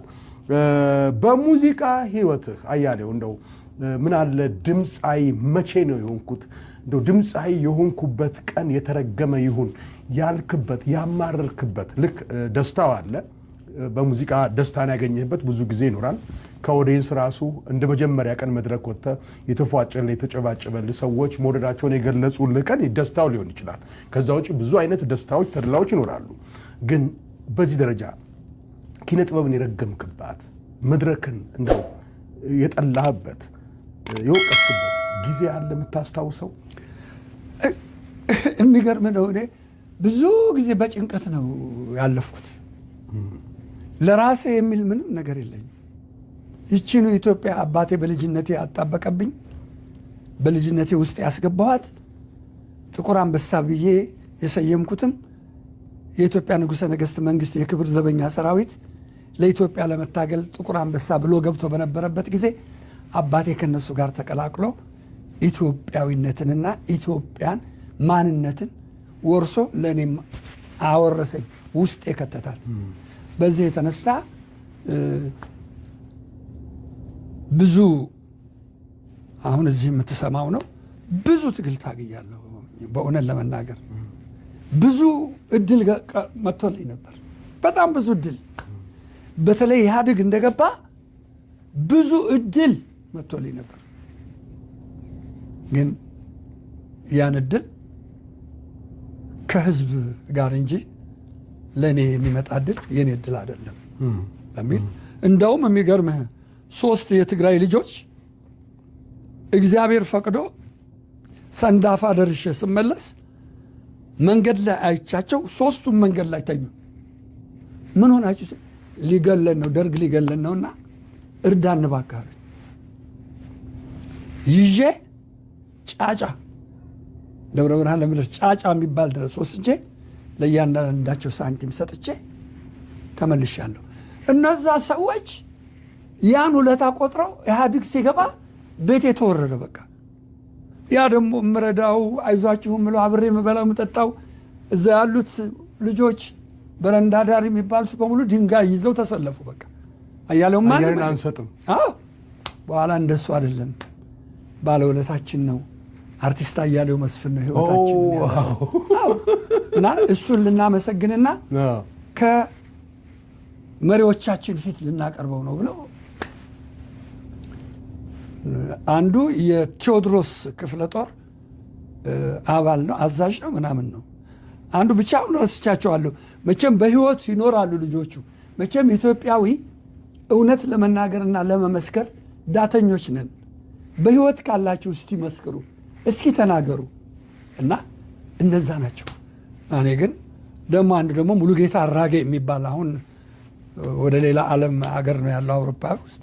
እሱ ደግሞ እንዲሁ በቃ እንድሸለም ብዙ ነገር እንዲደረግልኝ የኔን አቋም እሱ ከሱ ጋርም ሌላ ሰው ነበረ። 3 ናቸው። አሁን ስማቸውን ረሳው እና መጨረሻ ላይ ያንንም ሹመቱንም ያንንም ነገሩንም አልፈለኩም፣ ራሴን ቀጠልኩ። እንግዲህ አንድ ናት ኢትዮጵያ በሚለው ሙዚቃ ከነሱ ጋር መፋለም ተጀመረ። የትላንት የዛሬ ሳይሆን ታሪካችን የ1000 ዓመታት ነው የአንድነት ውላችን ይላል። ይገርምሃል። በአንድ ወቅት ላይ አዳማ ላይ ልጨርስልን ላመጣ በዛ የሆነውን ለብልግ ይሄን ዘፈን አየ ጊዜ አየ ዘመን ማሬነሽ ኢትዮጵያ ውቃው እነዚህ ሁሉ አሳብዳቸው። ስለዚህ እኔን መግደል ነበረባቸው። ይሄን ግድያ ኮሚሽነር መሐመድ ባለበት መርካቶ የአንድነት አዳራሽ ነው ምናምን ይባላል። እዛ ላይ መድረክ ላይ ወጥተው ሊገሉኝ ታየ ፈይሳ የሚባለው ጓደኛ ያለ እነሱ ባሉበት መንገድ ላይ ጠበቁ። ከዛ ሳይሳካላቸው ሲቀር መንገድ ላይ ሲጠብቁን እሱ እንትና መታወቂያውን አሳያቸው። በዚህ የተነሳ ሳልገደል ቀረው። ብሔራዊ ቲያትር መድረክ ላይ ጠመንጃ ይዘው፣ እኔ ደግሞ አልፈራም። የአንድ ወንድማችን ሙቶ ለሱ እርዳታ ወሊሶ ሄጄ ጠመንጃ ይዘው ተሰለፉ። የመለየውን ይዤ ከላይ እዚህ ላይ አድርጌ ቀጠልኩ እና ምክንያቱም እውነት እንጂ ውሸት የለኝም እኔ። ይሄ ነገር በጣም እየቆጫቸው ስለሄደ በምን እናጥፋው ተሞከረ። በጣም እላፊ እያሳበድካቸው። በጥይትም በሬ ላይ ተሞከረ። ሌላ ሰው ሞተ። አሁን ናዝሬት ላይ ሰው ለሰው የሚባለውን ቡድን አቋቁመናል።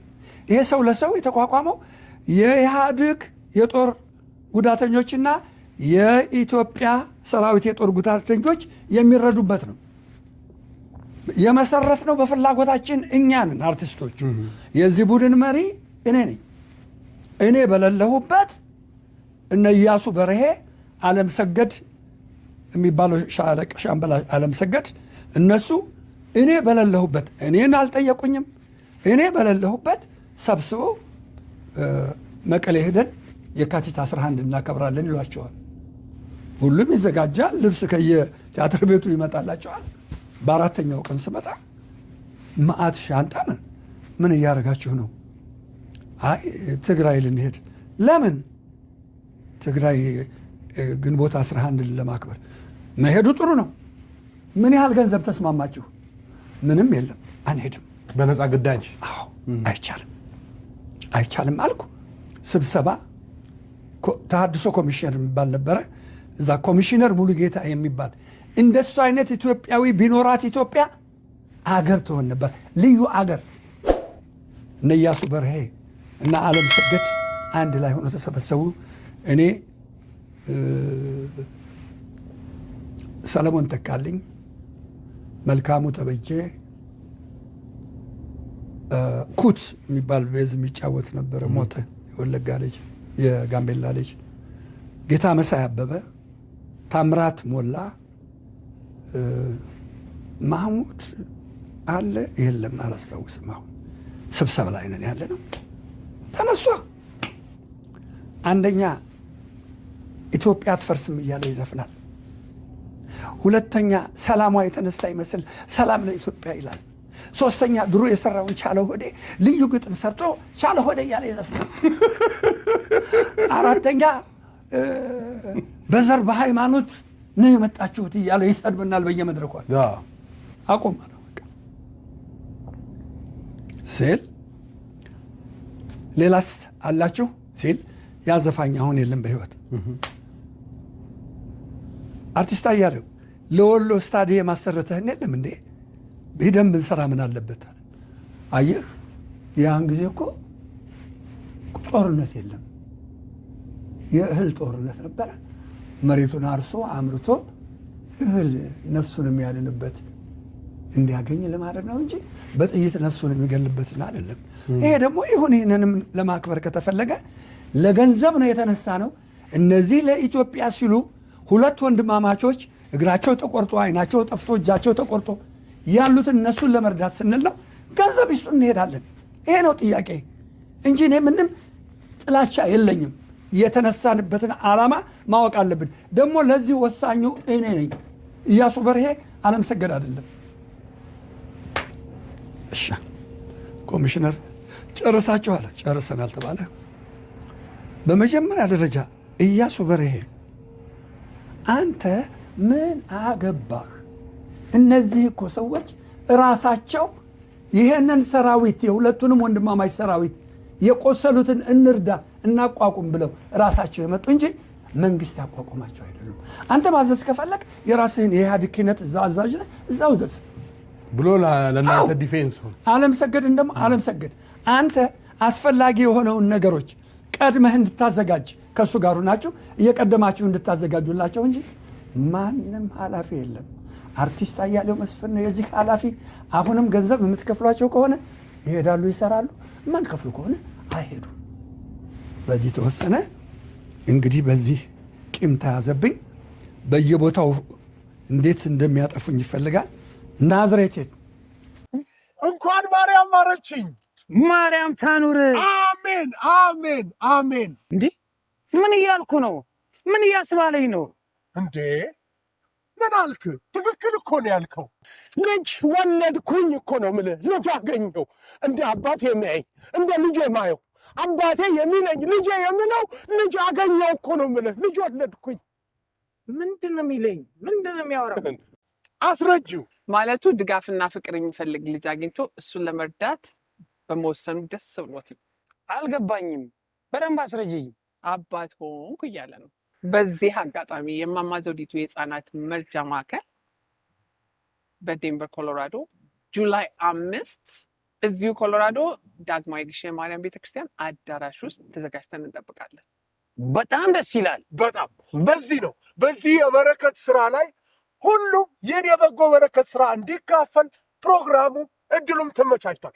ገሚሱ እናት ገሚሱ አባት ይሆናል። ታዲያ ከዚህ በላይ ደስታ አለ? እግዚአብሔር አክብራችሁ በእውነት አሜን። ወንድሜ የማይቀርበት ታላቅ የበረከት ስራ ጁላይ 5 ከ3 ፒኤም እስከ 7 ፒኤም በእማማ ዘውዲቱ የህፃናት መርጃ ማዕከል ህፃናትን ለማገዝ የተዘጋጀ በዴንቨር ግሽን ማርያም ቤተክርስቲያን አዳራሽ። ናዝሬትን ትልቅ አዳራሽ ነው። በጣም የኔ ሙዚቃ መሳሪያ ነው የተጫነው። አንድ የሙዚቃ መሳሪያ ከሴንትራል ሙዚቃ ቤት ባለቤት ከተሾመ አንድ አምፕሊፋየር ብቻ ወስደናል በውሰት።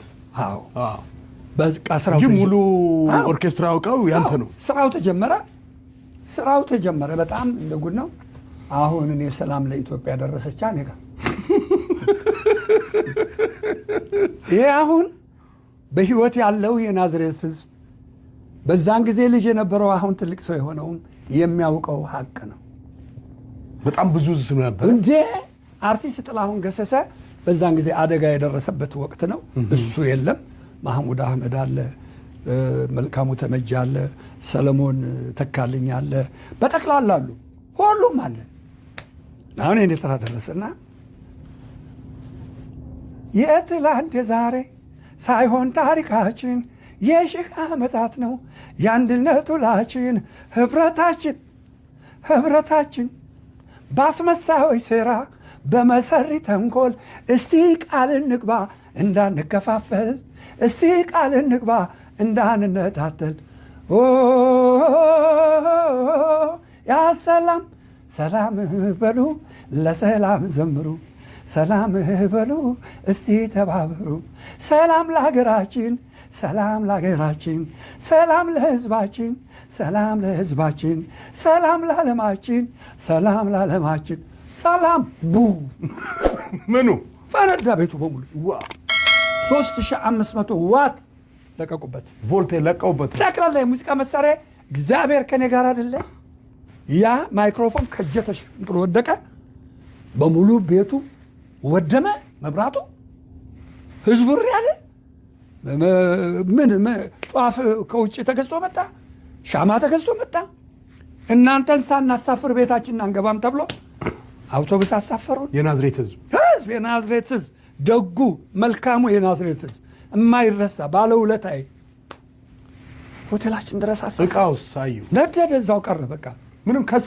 ከሰረ እሱ ምንም ዋጋ የለው ተጭኖ መጣ ምን እናርገው ማን ይክፈለኝ ስፒከር ይዘህ ሄደህ ከሰል ይዘህ አጨብጭቤ ቀረ አስመለሱ አዎ እና በዚህ አይነት ምን ተብሎ ተጻፈልን ይህ ሰው ለሰው ባንድ በኦሮሚያ ክልል መጥቶ ለሚደርስበት የሰውም ሆነ የንብረት ጥፋት ኃላፊነት የሚል የለንም የሚል ደብዳቤ በቶማስ ቶራ አማካኝነት እሱ ነበረ እንትን የሚለው ተሰጠኝ እንዳውም አያሌው መስፍን ተብሎ ከዛ በኋላ ሁሉም ነገር ቀረ የሰራነውንም ገንዘብ ለነ ቶማስ ቶራ አስረከብ ፈረሰ እኔም በህይወት ከዚህ በኋላ ምን ያ በጣም ትልቁ በቃ መድረክ ያዘንክባት ኪነ ጥበብ ላይ እስከዚህ ስር የሰደደ እኔ እኮ ምን አደረኩ ምንም አላልኩም እኮ ምንም ከማንም ውስጥ ገብቼ አላቅም ስለ ኢትዮጵያ ነው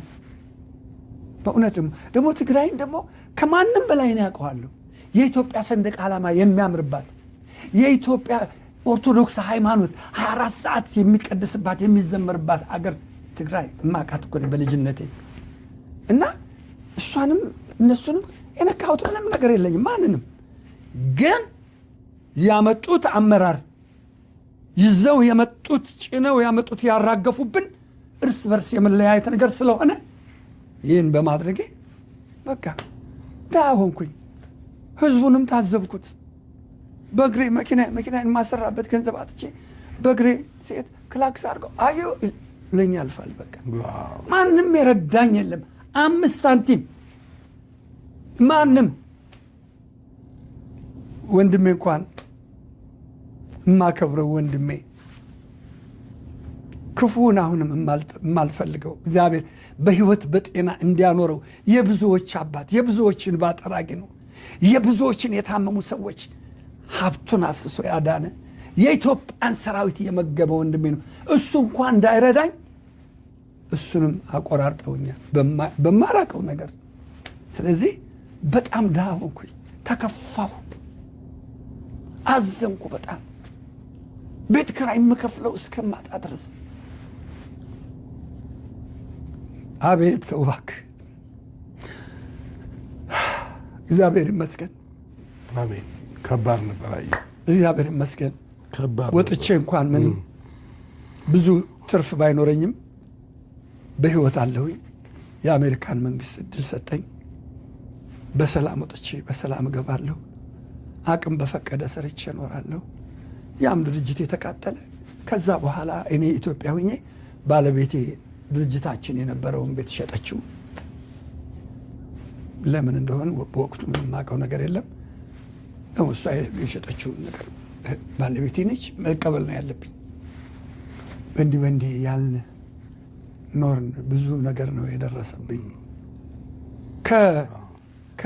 ከኦርቢስ ስራ አስኪያጅ ከአቶ ሰይፉ ካሳ ላይ የገዛሁት ማርቼዲስ በጨረታ 29 ሺህ ብር አሸንፌ 2 ሺህ ብር ለጨረታ ማስከበሪያ አስዤ ጨረታው አልቆ በሁለተኛው ቀን ልከፍል ሲሄድ ካርቡሬተሩ የለም፣ ሞተሩ የለም፣ ባትሩ የለም፣ ዲናሞ የለም፣ ባዶ። ይሄንን ከሰስኩ። ከስሼ በመከራከርበት ጊዜ ከንግድ ሚኒስቴር እየተጻፈ ደብዳቤ ህጋዊ በንግድ ሚኒስቴር ማህተም ሎጎ ምናምን እየተጻፈ ይፈረድበት እና አቶ በለጠ ሽበሽ የሚባል በጣም ጥሩ ኢትዮጵያዊ ነበረ። አያሌው እኔ ምንም ማድረግ አልችልም፣ ይኸው ልፈርድብህ ነው አለ። ፈረደብኝ። የፈረደብኝን አቶ አስፋው ነው ስማቸው። እሳቸውን መርሳቴ በጣም ነው ማዝነው። የትግራይ ሰው ናቸው። ከፍተኛው ፍርድ ቤት ውስጥ የነበሩ ናቸው። ዳኛ ናቸው። ዳኛ ጥሩ ኢትዮጵያዊ። እሳቸው ጋር ቀርቤ እየከፈልክ 500 ብር በየወሩ ጨርስና መኪናውን ውሰዳሉ። መክፈል ጀመርኩ። ባዶን መኪና ለመውሰድ ምን አደርጋለሁ? እንደዛ ሆኖ እየከፈልኩኝ ወደ 30 ሺህ ብር ገደማ ሳልከፍል አልቀረሁም። መጨረሻ ላይ እኔ በማላቀው እኔ በሌለሁበት እኔ እንዳልሰማ ተደርጎ በጣም ወዳጄ ለምለው ሰው በ15 ሺህ ብር ተሸጠ መኪናው። ካንተ ነጥቆ አንተን በድሎ አንተን ብቻ በጣም የሚገርም ደባ የሚገርም ተንኮል ነበረውና እውነትም አያሌው እንደ እውቅና እንደሰራው እንደለፋላት ሀገር ኪነ ጥበብ በዛ ልክ ብዙ ተድላን ሳይሆን ብዙ ነገርን እንድታዝን አድርጋለች። እና ጥያቄ በአጋጣሚ ነበረ። ያው ሰው ሁለት ጎን ይኖረዋል፣ የደስታና የሀዘን ጊዜ ብሎ አንዳንዴ ደግሞ ኪነ ጥበብ እንደው የሙዚቃ ሰው ባልሆንኩ የምለውም እኔም ታሪክ አለኝ ከራሴ ገጠመኝ በመነሳት የሚለውን እንደው ያያሌውን እንደ መማሪያም ልውሰደው በሚል እንጂ በዚህ ደረጃ ተከታትሎ ህይወትን በሚፈትን መልኩ በተለይ የተደረገብህ የማጥፋት ሙከራዎች ደግሞ እጅግ ከባድ ነው። ግን የተረዳሁት ነገር ምንድነው? እግዚአብሔር ይፈልግህ ስለነበረ ያልጨረሰ ስራ አንተ ላይ ስለነበረው እግዚአብሔር ለብዙ ምክንያት አንተን ይፈልግ ስለነበረ ከብዙ ነገሮች አሻግሮሃልና አሁንም ክብር ለእግዚአብሔር ይሁን። እውነት አዩ ቀርቦ ላየ ቀርቦ ላወቀ በእድሜ ትንሽ ነው ትልቅ ነው ሳትል ድሃ ነው ሀብታም ነው ሳትል ባለህ ይሄ የከበረ ከአባትነት በሰፋ መልኩ ያለህ መልካምነትን በጥልቀትና በቅርበት ስለማውቀው እግዚአብሔር ስለፈለገህ ነው እና አያሌውን ከተጠቀሙት ሰዎች አንዱ እኔ ነኝ። እዚህ ሀገር በስደት ዓለም ላይ እንዳይከፋኝ እንዳይደብረኝ ስትረስፉል እንዳልሆን ኪነ ጥበብን መራቅ በመራቄ የሆነ ነገር ውስጥ ስሜት ውስጥ እንዳልገባ በስትረስና በዲፕረስ ደግሞ እዚህ ሀገር ውስጥ ሌላ የሚወለድ ህመም ስላለ እዛ ህመም ውስጥ እንዳልገባ ሌት ተቀን በተቻለ መጠን ትመክረኛለህ። ከመምከር ባሻገር ትልልቅ ፕሮግራሞች ባሉበት እኔ መድረክ በሚመራቸው ቦታዎች ላይ አንተ በተገኘበት ቦታ ላይ ኢትዮጵያዊነትን ከማስተማር ባሻገር ማይክ ተቀብለ ስለኔ ያልተናገርከው የለም። ይሄ ልጅ እያልክ ራስን ምሳሌ እያረክ በእኔ ደረጃ አትቅጡት እያልክ ትላለህ እና አዩዬ እግዚአብሔር ያክብርህ። እግዚአብሔር ከዚህ በላይ እድሜን ከጤና ጋር እንዲሰጥህ እመኛለሁ። ዳግም ደግሞ የሚወዱህ የአንተ ወዳጆች የዛን ጊዜ ወዳጆች ዛሬም ያሉ ብዙ አሉና ዛሬም ድረስ ደግሞ እንደና አበበ ግርማ አይነት ያንተን ሙዚቃ የሚወዱ አሉና ምን ይታወቃል ነገ እኮ በተለያየ አይድሎች መወዳደሪያ ያንተ ሙዚቃዎች ሊሆኑ ይችላሉ። አንድ ሰሞን የጥላውን ዘፈን የኢትዮጵያን አይደል የምን አይደል መወዳደሪያ ማለፊያ ትልቁ ማትሪክ ዋን ነበር፣ የማትሪክ ፈተናው ነበር። ያያለው ጊዜ ይመጣል ብለን እናስባለን እና እግዚአብሔር እንግዲህ እንኳን ጠበቀ። አዩዬ አንድ ስለ ከመቀሌ ላይ ስለተፈጠረ ነገር ላውራ። በዚህ ጉዳይ እንደው ብጠይቀው ተብዬ ነው። አሉ በሚለው ሙዚቃ በትግራይ መቀሌ ከደረሰብህ ነገር ተያያዥነት ያለው ሙዚቃ ነው። በትግራይ መቀሌ በደረሰብህ ተያያዥነት ነው። ምን ነበረ የተፈጠረው? ሻለቃ ተፈራ ወልደ ትንሳኤ ምን አደረጉ? እንደው ታሪኩ እኛም ዳግም መስማት እንፈልጋለን ብሎ አንድ ሁለት ሰዎች ቡና እየጠጣን አወራን እና ይሄንን ነገር እስኪ ምንድን ነበር የተፈጠረው? አዩ በጣም የሚገርም ነው። የሀገሪቱ መሪ ፕሬዚዳንት መንግስቱ ኃይለማርያም ከወሎና ከትግራይ ወደ ተለያዩ አገሮች ለሰፋሪነት የሚሄዱ 200 ሺህ ሰፋሪዎች እንዲዘጋጁ አድርገው ነበር። ይህንን ከመንግስት ሰፈራ የሚባለው ለሰፈራ ፕሮግራም ይህንን ከመንግስት ጎን ቆሞ የተለያዩ ገቢ ማሰባሰቢያ የሚያደርጉ የኪነ ጥበብም የተለያዩ ሰዎች እንዲፈለግ ስለነበረ የመጀመሪያው ፈቃደኛ ሆነን የተገኘ ነው እኛ ነን። የኔ ጥቁር አንበሳ ባንድ እነ ብብሻ ተፈሪ፣ እነ የማነ ዓለም፣ እነ ተድላ ተፈራ፣ እነ ተሾመ ደነቀ፣ እነ ታምራት ፈረንጅ ዝልቲኒ እነኚህ በሙሉ ያሉበት ተክሌ ተስፋ ዝጊ፣ ጋሻው አዳል፣ ፍቃደ ይልማ፣ ታምራት ፈረንጅ የሳሙኤል ፈረንጅ ዜና ተናጋሪ ወንድም እነኚህ ባሉበት ይህም ባንድ ይዘን የጀመርነው ከናዝሬት ከናዝሬት ጀምረን አዋሽ፣ መተሃራ፣ ወንጂ ሁሉ ሂደናል፣ ሰርተናል። የተሰራ ብሩን የእነሱ ሰዎች አሉ ይሰበስባሉ ብሩን። ከዛ ወደ አሰብ መስመር መጀመሪያ እንትን ሰራን።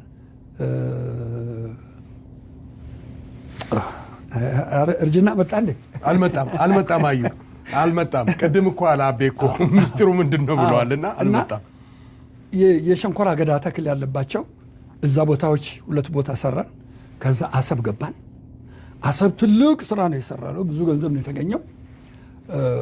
ከዛ ተመለስ ባቲ ጀመር፣ ኮምቦልቻ፣ ደሴ፣ ከደሴ ሌሎቹን ከተማዎች እንለፋቸው ተባለ። ወልዲያ፣ መርሳ፣ ሐይቅን አለፍናቸው።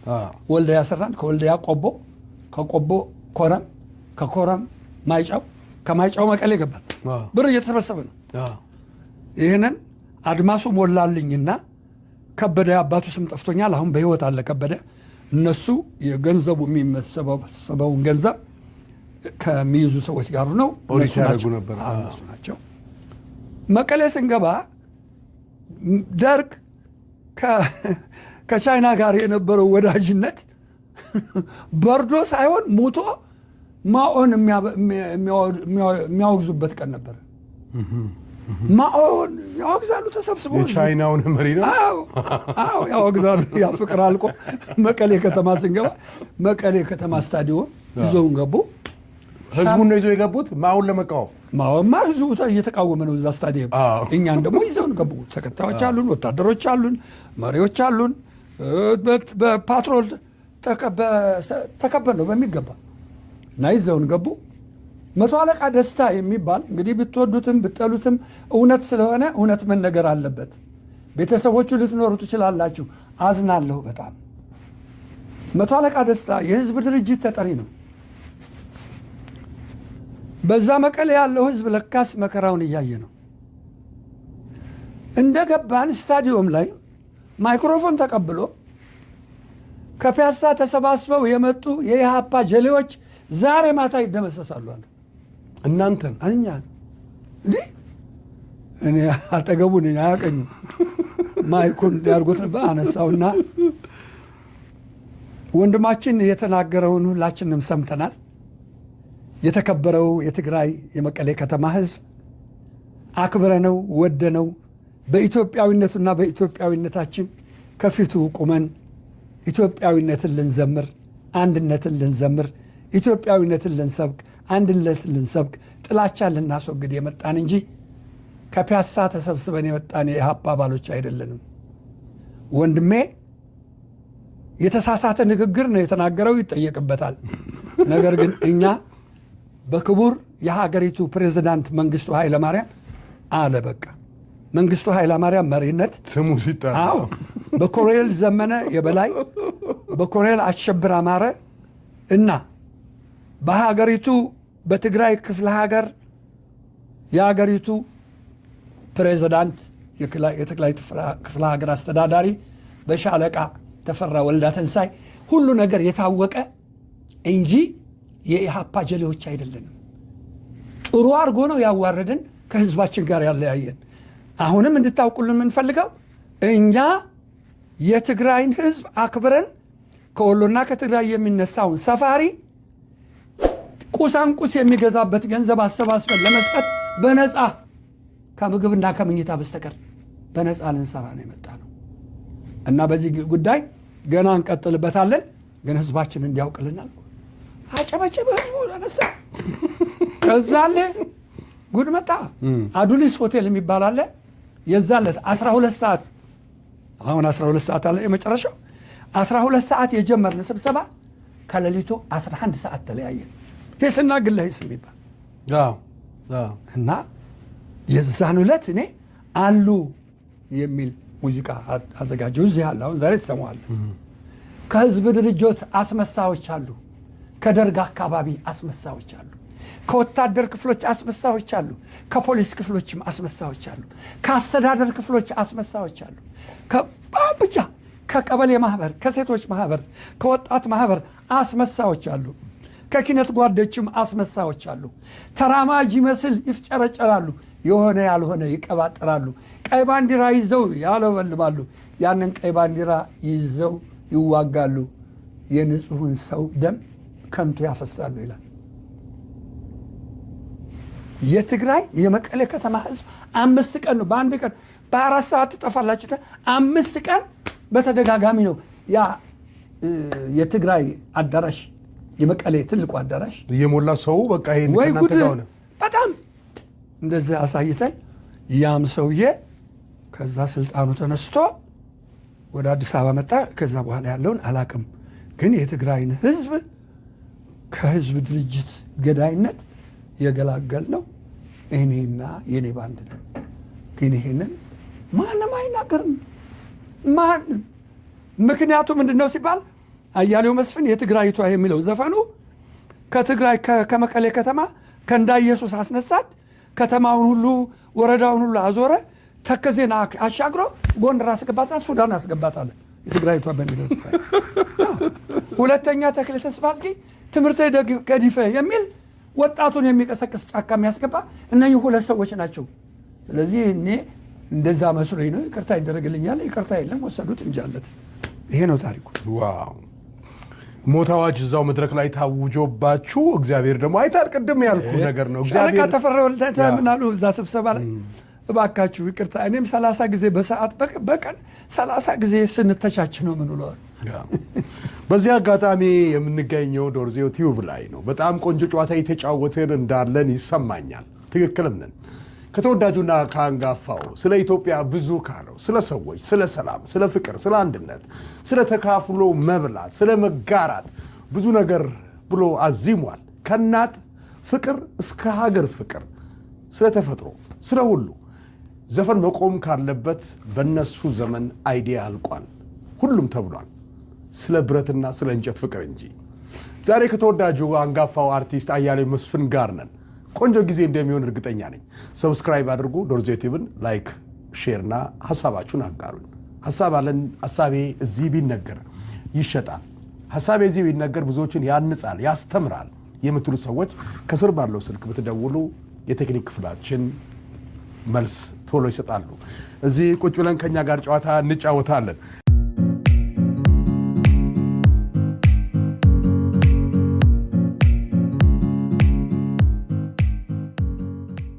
ሰላም ጤና ይስጥልኝ የዶርዜው ቲዩብ ቤተሰቦች፣ ሰብስክራይብ እያደረጋችሁ እንዳላችሁ ይሰማናል። ምክንያቱም እያየን ነው፣ እየተመለከትን ነው።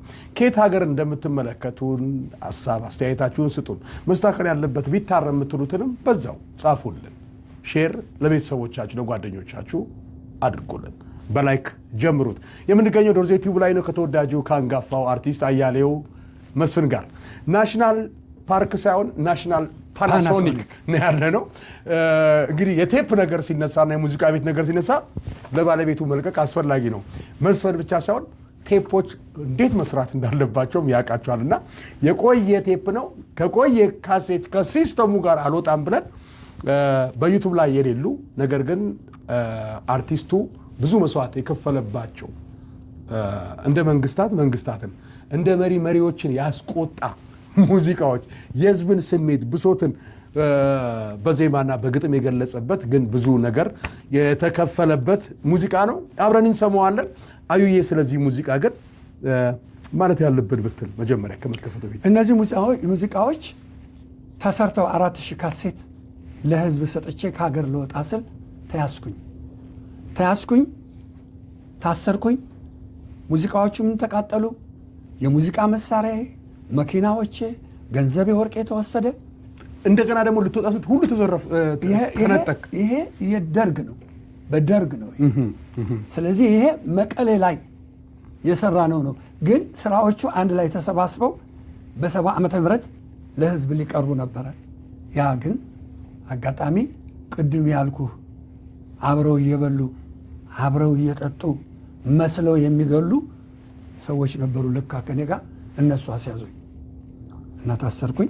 በዚህ ምክንያት ተቃጠለ። ይሄ በሙሉ አቃጠለው መንግስት። እኔ ለ13 ዓመት ከሙዚቃ ከምንም ነገር እንዳልቀርብ ፈርሜ ክፍለ ሀገር እንኳን ሲሄድ በቀን 2 ጊዜ እየፈረምኩ እንድኖር ከሀገር እንዳልወጣ ተወስኖ እነዚህ የሆኑ ናቸው። እንግዲህ ኢህአዴግ ሲመጣ መጣ ብዬ ኢህአዴግ ጥሩ መጣ ብዬ ያልኖርንበት ዘመን የሚል ጽሁፍ ጽፌ የተነሳ ለካስ ሌላ ጉዱ። በስመ አብ ሰው በሙዚቃ በዚህ ደረጃ መስዋዕት ይከፍላል። በነገራችን ላይ አንድ በጣም ህይወት ዘመኑን ከ25 ዓመት በላይ በመታሰር መከራን ከበላ ኢትዮጵያን ከሚወድ ሰው ምናልባት ባስተዋውቅ ይጠቅማል፣ ተወደዋለህ። ያንተ ሀሳብ ስላለበት ነው። ካናዳ የሚኖር ጃዊሳው አሊ የሚባል ሰው አለ። ጃዊሳው አሊ አወቀው? ጃዊሳው አሊ ሙስሊም ወለየ ሙስሊም ነው። የሚገርም ኢትዮጵያዊ ነው እና ከአስክሬን ጋር ሁሉ አሳድረውታል። ሊቀጡት፣ ጭንቅላቱን ሊያሳምሙት። ሰው እንዴት ነው አልሞት ሲልህ አለ አይደለ? በቁሙ ይሙት በሚል እና ከሀገር ውስጥ መንግስት እስከሄደበት እስር ቤቶች ሁሉ መከራን ያየ ግን ኢትዮጵያዊነት ያልተፋታው በካናዳ ሄዶ በሪፊውጂ ላይ ቮለንተሪ እያገለገለ በካናዳ መንግስት ትልቅ ስም ያለው ነው ካናዳ ውስጥ እና ካናዳ ራሱ ተወደዋለች የካናዳ መንግስት እና ለኢትዮጵያውያን ብዙ ነገር እየሰራ ያለ ሰው ነው እና ጃዊሳው አሊና ያንተን መከራ እያነጻጸርኩ ነው ሀገርን በማለት ወገንን በማለት የሚከፈለውን ክፍያ ለማለት ነው እና እንስማ እና ስለዚህ እውነትን ይዞ መቅረብ ነው። ዛሬ በአንተ በዚህ በዶርዜ ቲዩብ ውስጥ እውነትን ሁልጊዜ አድርገው ነበር፣ በቃል ብቻ ነበር። ዛሬ ግን ለአንተ ላለኝ ፍቅርና ክብር በተግባር እውነቱን ይዤ ነው የቀረብኩት። ይኸው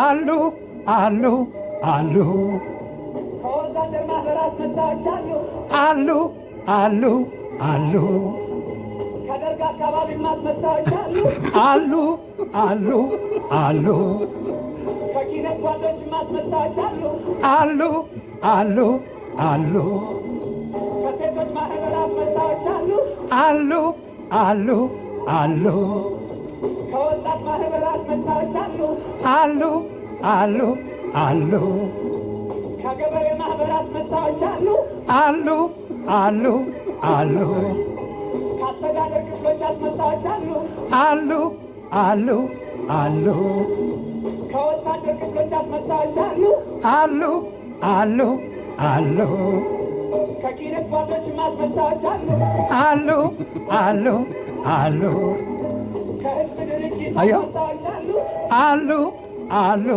አሉ ተራማጅ ለመምሰል ይስጀረጀራሉ። እኩልነት አገር ግራጫ ያወጣሉ። የሆነ ያልሆነ ይቀባጥራሉ። ቀይ ባንዲራ ይዘው ያውለበልባሉ።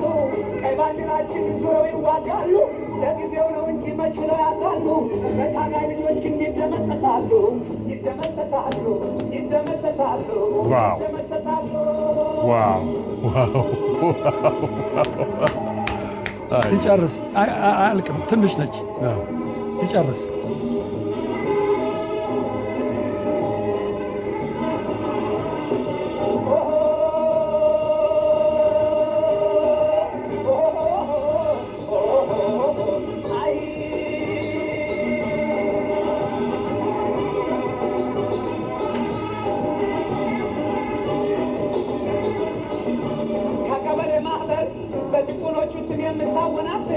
ወዮ ልተጠንቀቅ ተጠንቀቅ።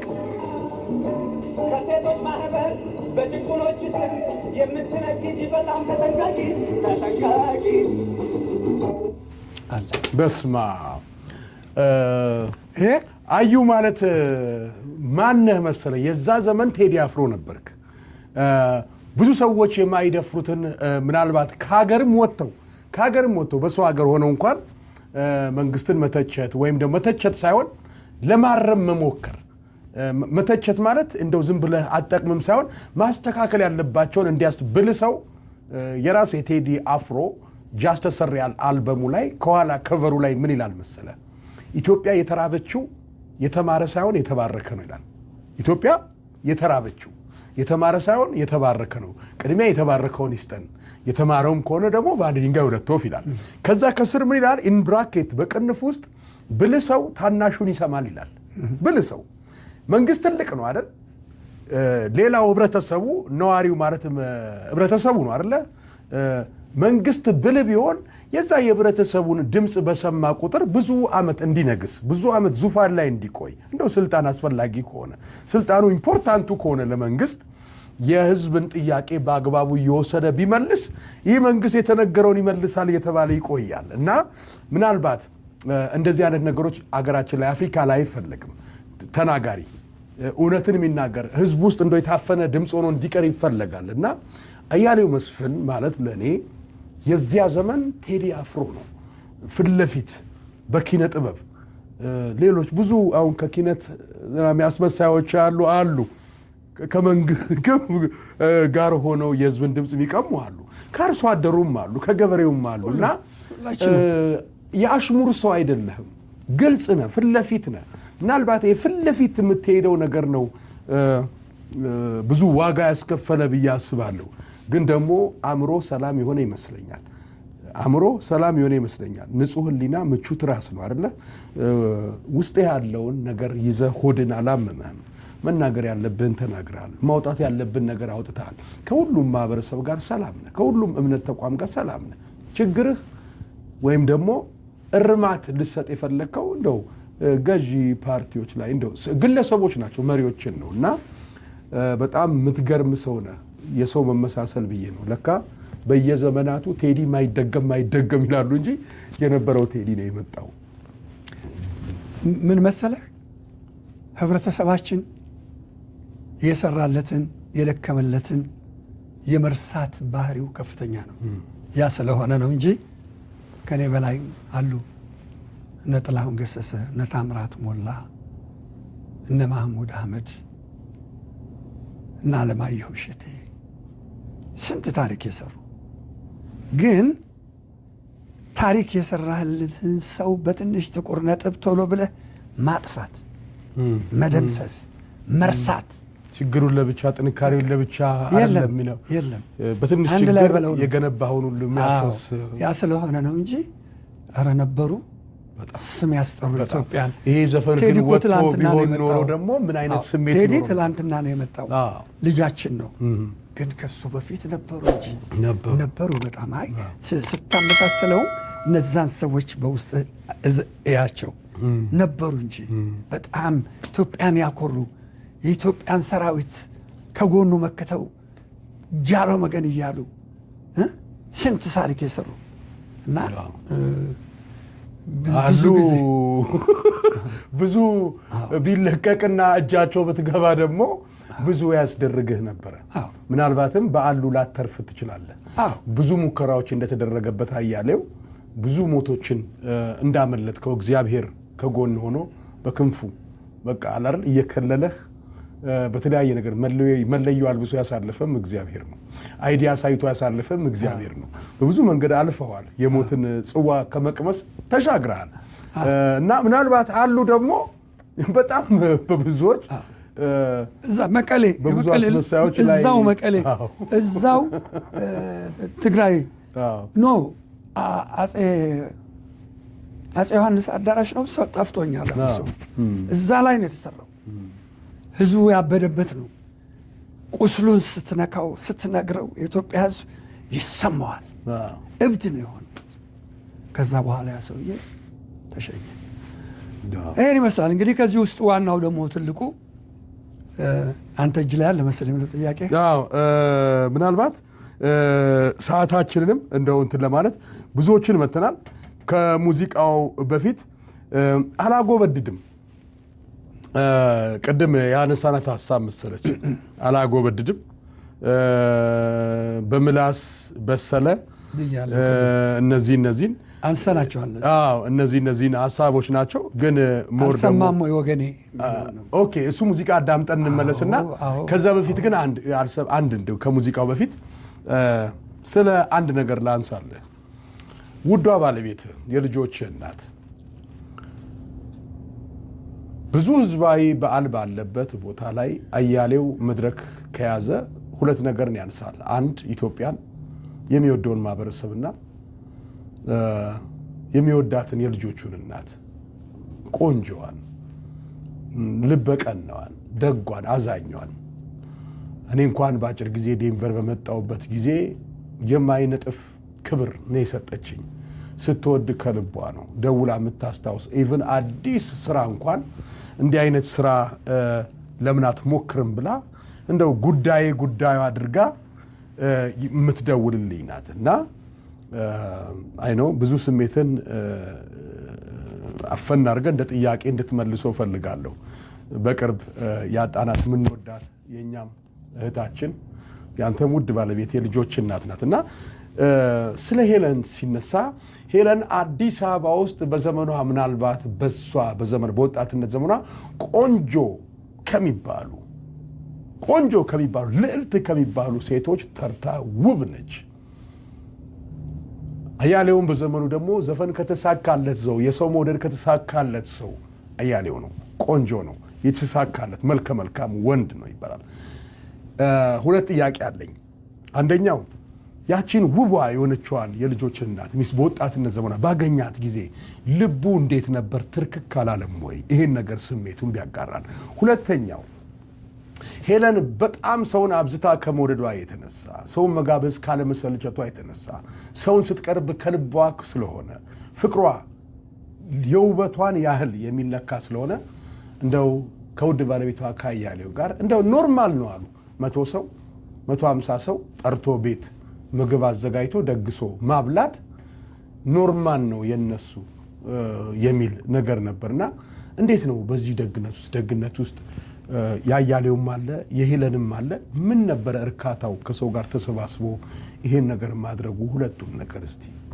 በመጀመሪያ ደረጃ እኔ እና እሷ የተዋወቅ ነው በ67 ዓመተ ምህረት ቱር ሳደርግ ባህር ዳር ላይ ሾው ነበረኝ። እሷ ደግሞ ባህር ዳር አጎቱ አለ ወደ እነሱ ተልካ እዛ ነበረች። መድረክ ላይ ወጣ ስራ እየሰራው ማስቲካ ጎረሰችኝ ነገር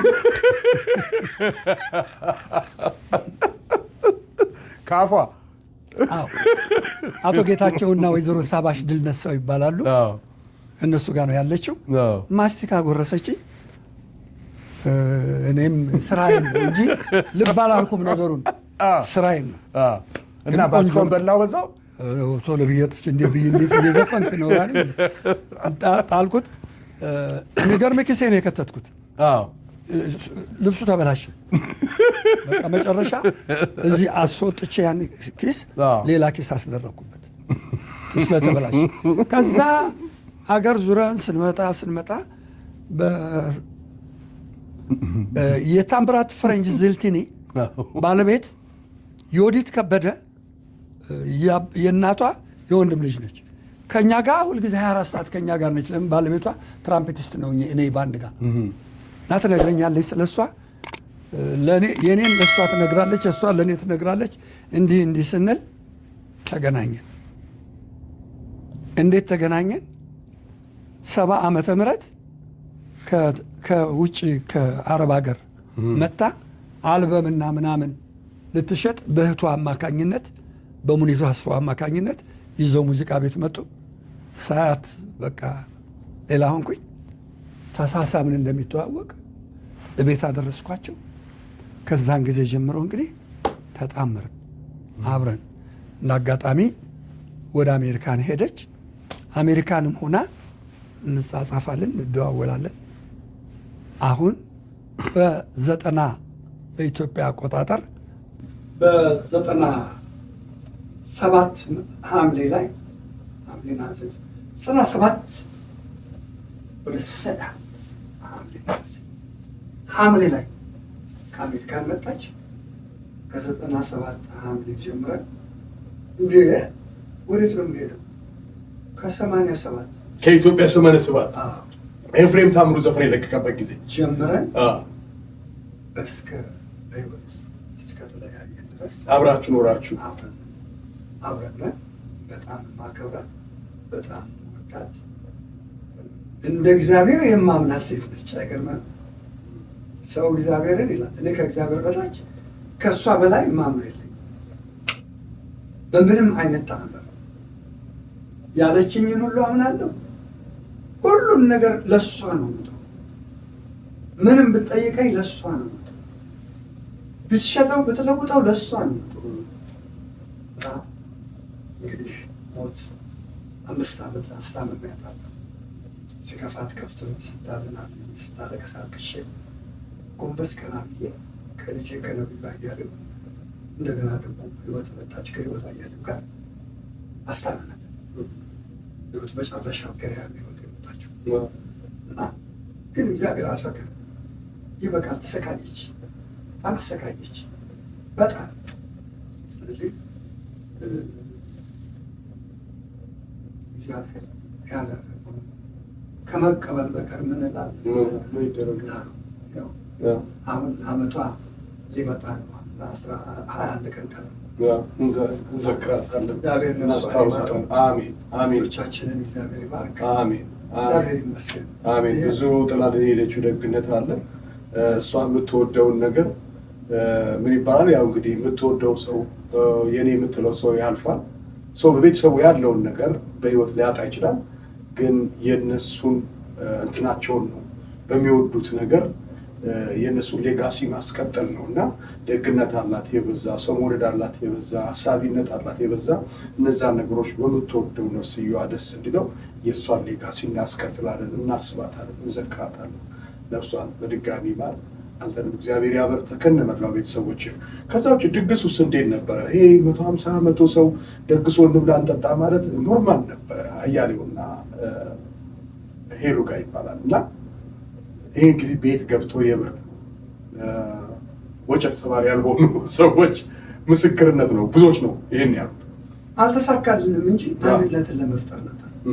ትግሬ፣ ኦሮሞ፣ ጉራጌ፣ አፋር፣ ሶማሌ፣ አማራ ሁሉም ከዛ አልፎ ተርፎ ሱዳኖች፣ እውነተኛ ሶማሌዎች፣ አረቦች፣ ነጮች በሙሉ ይሳተፋል። በተለይ ለአዲስ ዓመት፣ ለጌታ ልደት፣ ለፋሲካ እነዚህ ትንሽ ነው 150 ሰው። ከዛ በላይ እናደርግ ነበረ። ብዙ ሞክረናል አንድነትን ለማምጣት፣ ፍቅርን ለማምጣት፣ ሰላምን ለማምጣት። ነገር ግን አንድ ጊዜ የገባብን ሰይጣን ስላለ ሰላሙንም አንድነቱንም ልናመጣው አልቻለም። በመለያየቱ በርትነ ይኸው እየተሰዳደብን ያለን። ሰይጣን ወረቱን ይጨርስ። ይሄ ቃላት የበላይነቱን ወረቱን ይጨርስ ይጥገብና ሲወጣ እግዚአብሔር ደግሞ የተሻለ ቀን ያመጣል። አረ ሁሌ ተስፋ ስላለ አይደል የምንኖረው? ተስፋ ባይኖር እኮ አዩዬ የሆነ ጊዜ ወድቀሃል፣ የሆነ ጊዜ ወድቀሃል። ከመሳሪያ ሙዚቃ መሳሪያ ጭነህ አዳማ ሄደህ ከሰል የሰጡህ ጊዜ አያሌው መቆም ነበረበት። ተስፋ ስላለው ነው የኖረው እና ተስፋ ባይኖር ማናችንም ምድር ላይ ላንቆም እንችላለን እና እግዚአብሔር ይመስገን። እግዚአብሔር ደግ ጊዜን ያምጣ። አዩ ከመሰነባበታችን በፊት እንደው ኢምፖርታንት ነው ይሄ ሙዚቃ ቢሰማልኝ የሚለው ሙዚቃ እንስማና ማመስገን ያለብን አካል አመስግነን እንለያያለን። ቆንጆ ጊዜ እያሳለፈን እንዳለ ይሰማኛል። ምናልባት ሙዚቃውን አዘጋጅ። ኦኬ፣ ውድ የዶርዜው ቲዩብ ቤተሰቦች በጣም እጅግ ቆንጆ ጊዜ እያሳለፈን እንደሆነ ይሰማናል። ይህ ናሽናል ፓርክ ሳይሆን ናሽናል ፓናሶኒክ ነው። ይህ በአሁኑ ሰዓት ተፈልጎ እምብዛም የማይገኝ አንዳንድ ሰው ቤት እንደው ለሬዲዮ ብቻ ከተጠቀሙት ጥርሱ ሳይበላሽ አልማዙ ሳይደክም የተቀመጠ ቴፕ ነው። ከተወዳጁ ድምፃዊ አርቲስት አያሌው መስፍን ጋር ቆይታ እያደረግን ነው። በዩቲዩቦች ላይ የማናገኛቸው ያልተለቀቁ ሙዚቃዎችን ብዙ የተባለለትን ብዙ የደከመለትን ብዙ ነገር ያደረሰበትን ሙዚቃዎች ነው እየሰማን የምንገኘው። ከአፍ ባለፈ እውነታው ይሄ ነበረ በሚል ማስተርፒስ የሆኑ ስራው ነውና በጣም እጅግ በጥንቃቄ ነው እንዳይነክስ ሁሉ የተጠነቀቅን ነው እያዳመጥ የምንገኘው። ሰብስክራይብ አድርጉን፣ ላይክ አድርጉን፣ ኮመንት ስጡን፣ ሀሳባችንን አካፉን። ሀሳባችሁ ከኛ ጋር ያላችሁ ከልብ ደስ ይለናል። መልካም ጊዜ። አልሰማም ወይ ወገኔ የደርጎችን ጭካኔ?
እንዲሰማ አንድ ዘግተነው ቮይስ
ዋናው ሀሳቡን የያዘ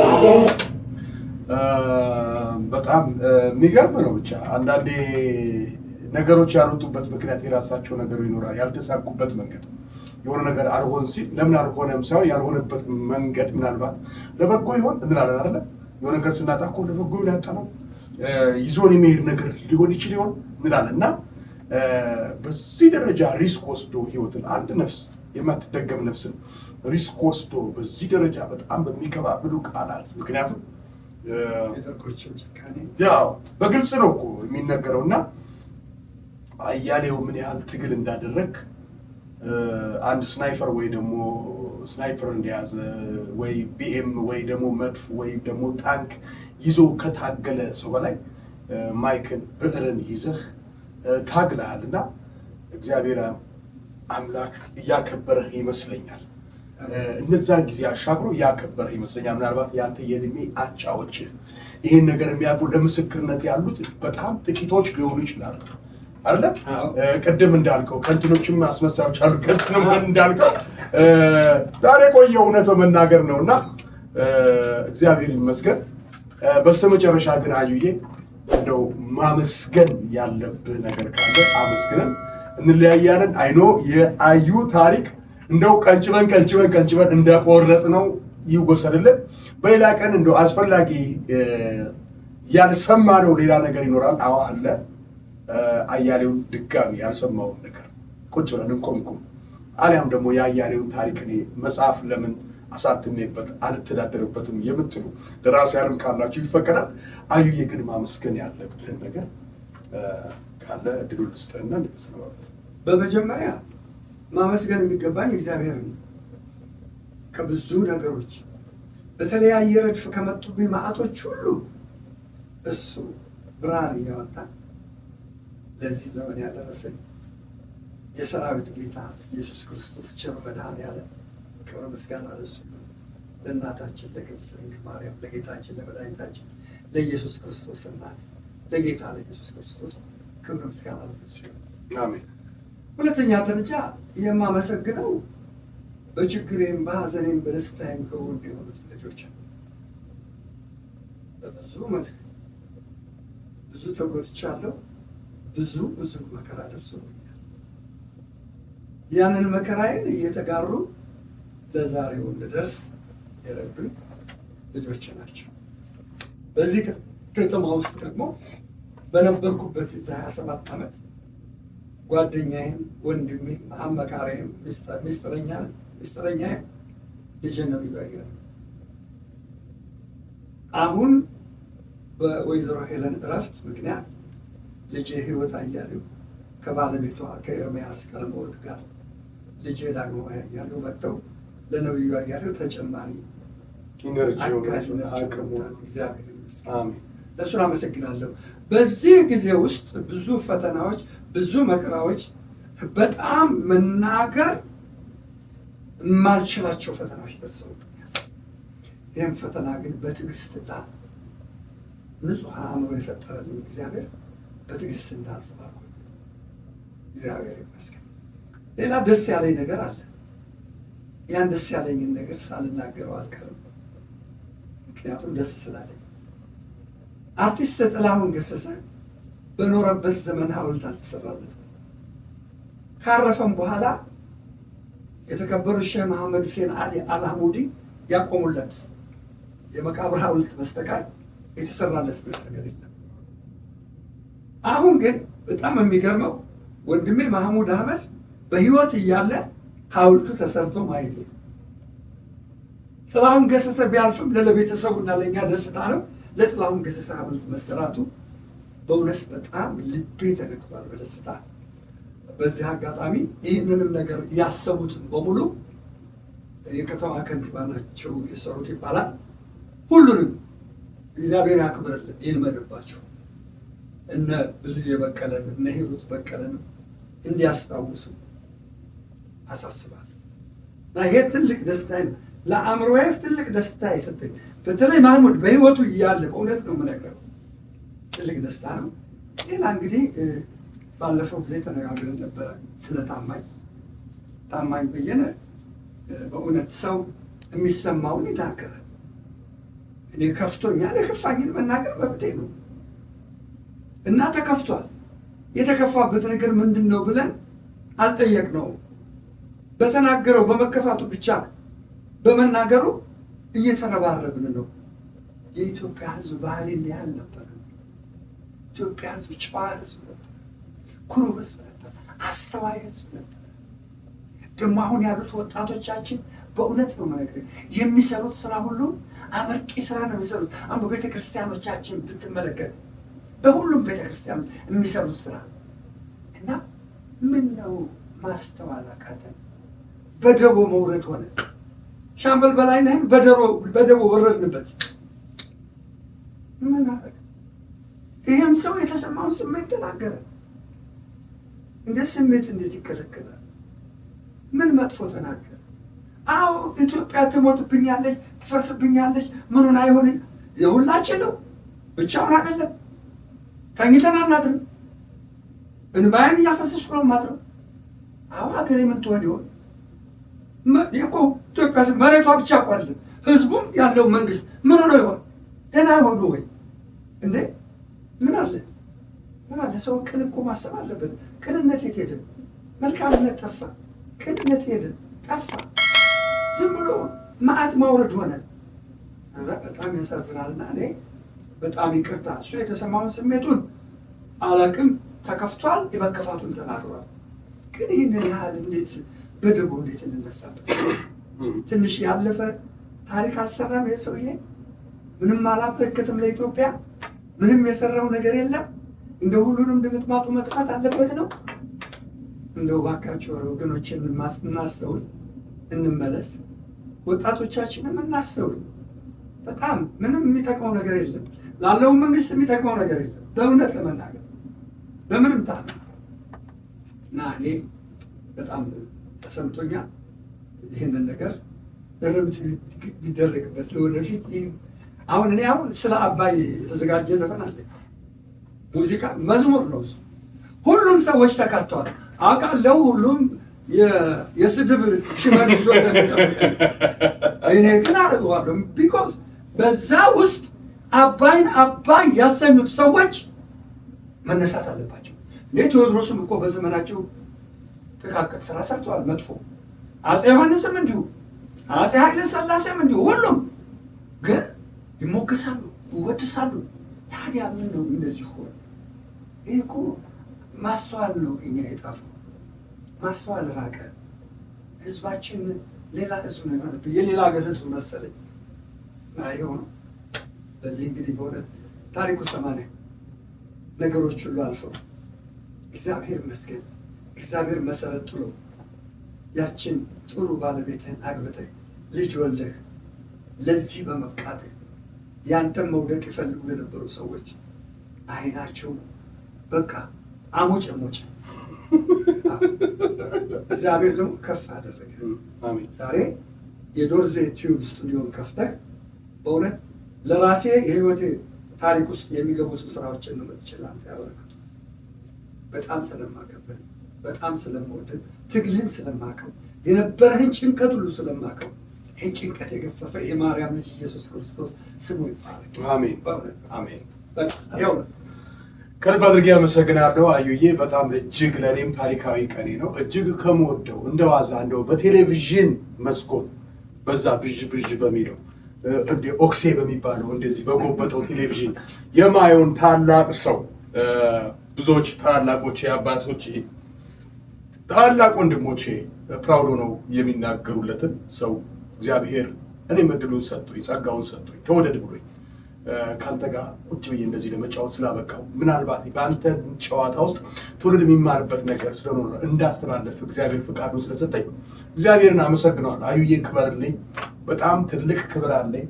ትልቅ ደግሞ ምኞቴ ደግሞ ቀሪ ዘመንን እግዚአብሔር በምትወደው ኪነ ጥበብ ውስጥ በተራብክበት ቁጭ ያልካቸውን የካሳ ጊዜ እንዲሆንልህ ቢያንስ እንኳን በስተመጨረሻ እንደ አባት የምታስተላልፈውን መልእክትን በሙዚቃ ለመስማት እናፍቃለሁ። እግዚአብሔር ዕድሜ ጤናውን ከቀሪ ቤተሰቦች ጋር ይስጥህ ያድልህ ማለት ፈልጋለሁ። ይሄ ነው መልእክቴ። ትልቅ ከተናገራቸው የአርቲስት አያሌው መስፍን ንግግር ውስጥ ሰዎች ያጠፋሉ። ሰው በ65 በ70 ዓመቱ በ55 በ60 ዓመቱ በ70 ዓመቱ ውስጥ ምን አለበት 10 ቢሳሳት፣ ምን አለ 20 ስህተት ቢሳሳት። 70 ዓመት ማለት 365 ቀን ሲባዛ ለ70 ማለት ነው። ስለዚህ ያን ሁሉ ጊዜ የሰው ልጅ ፐርፌክት አይሆንም። እግዚአብሔር ብቻ ነው ሁሌ ትክክል።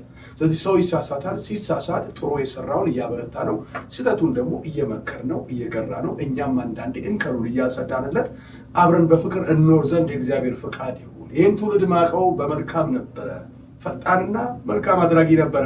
ምን ወጀብ ነክቶት ነው? ምን ማዕበል ነው በዚህ ደረጃ ያስነሳው ነው? እውነት ነው።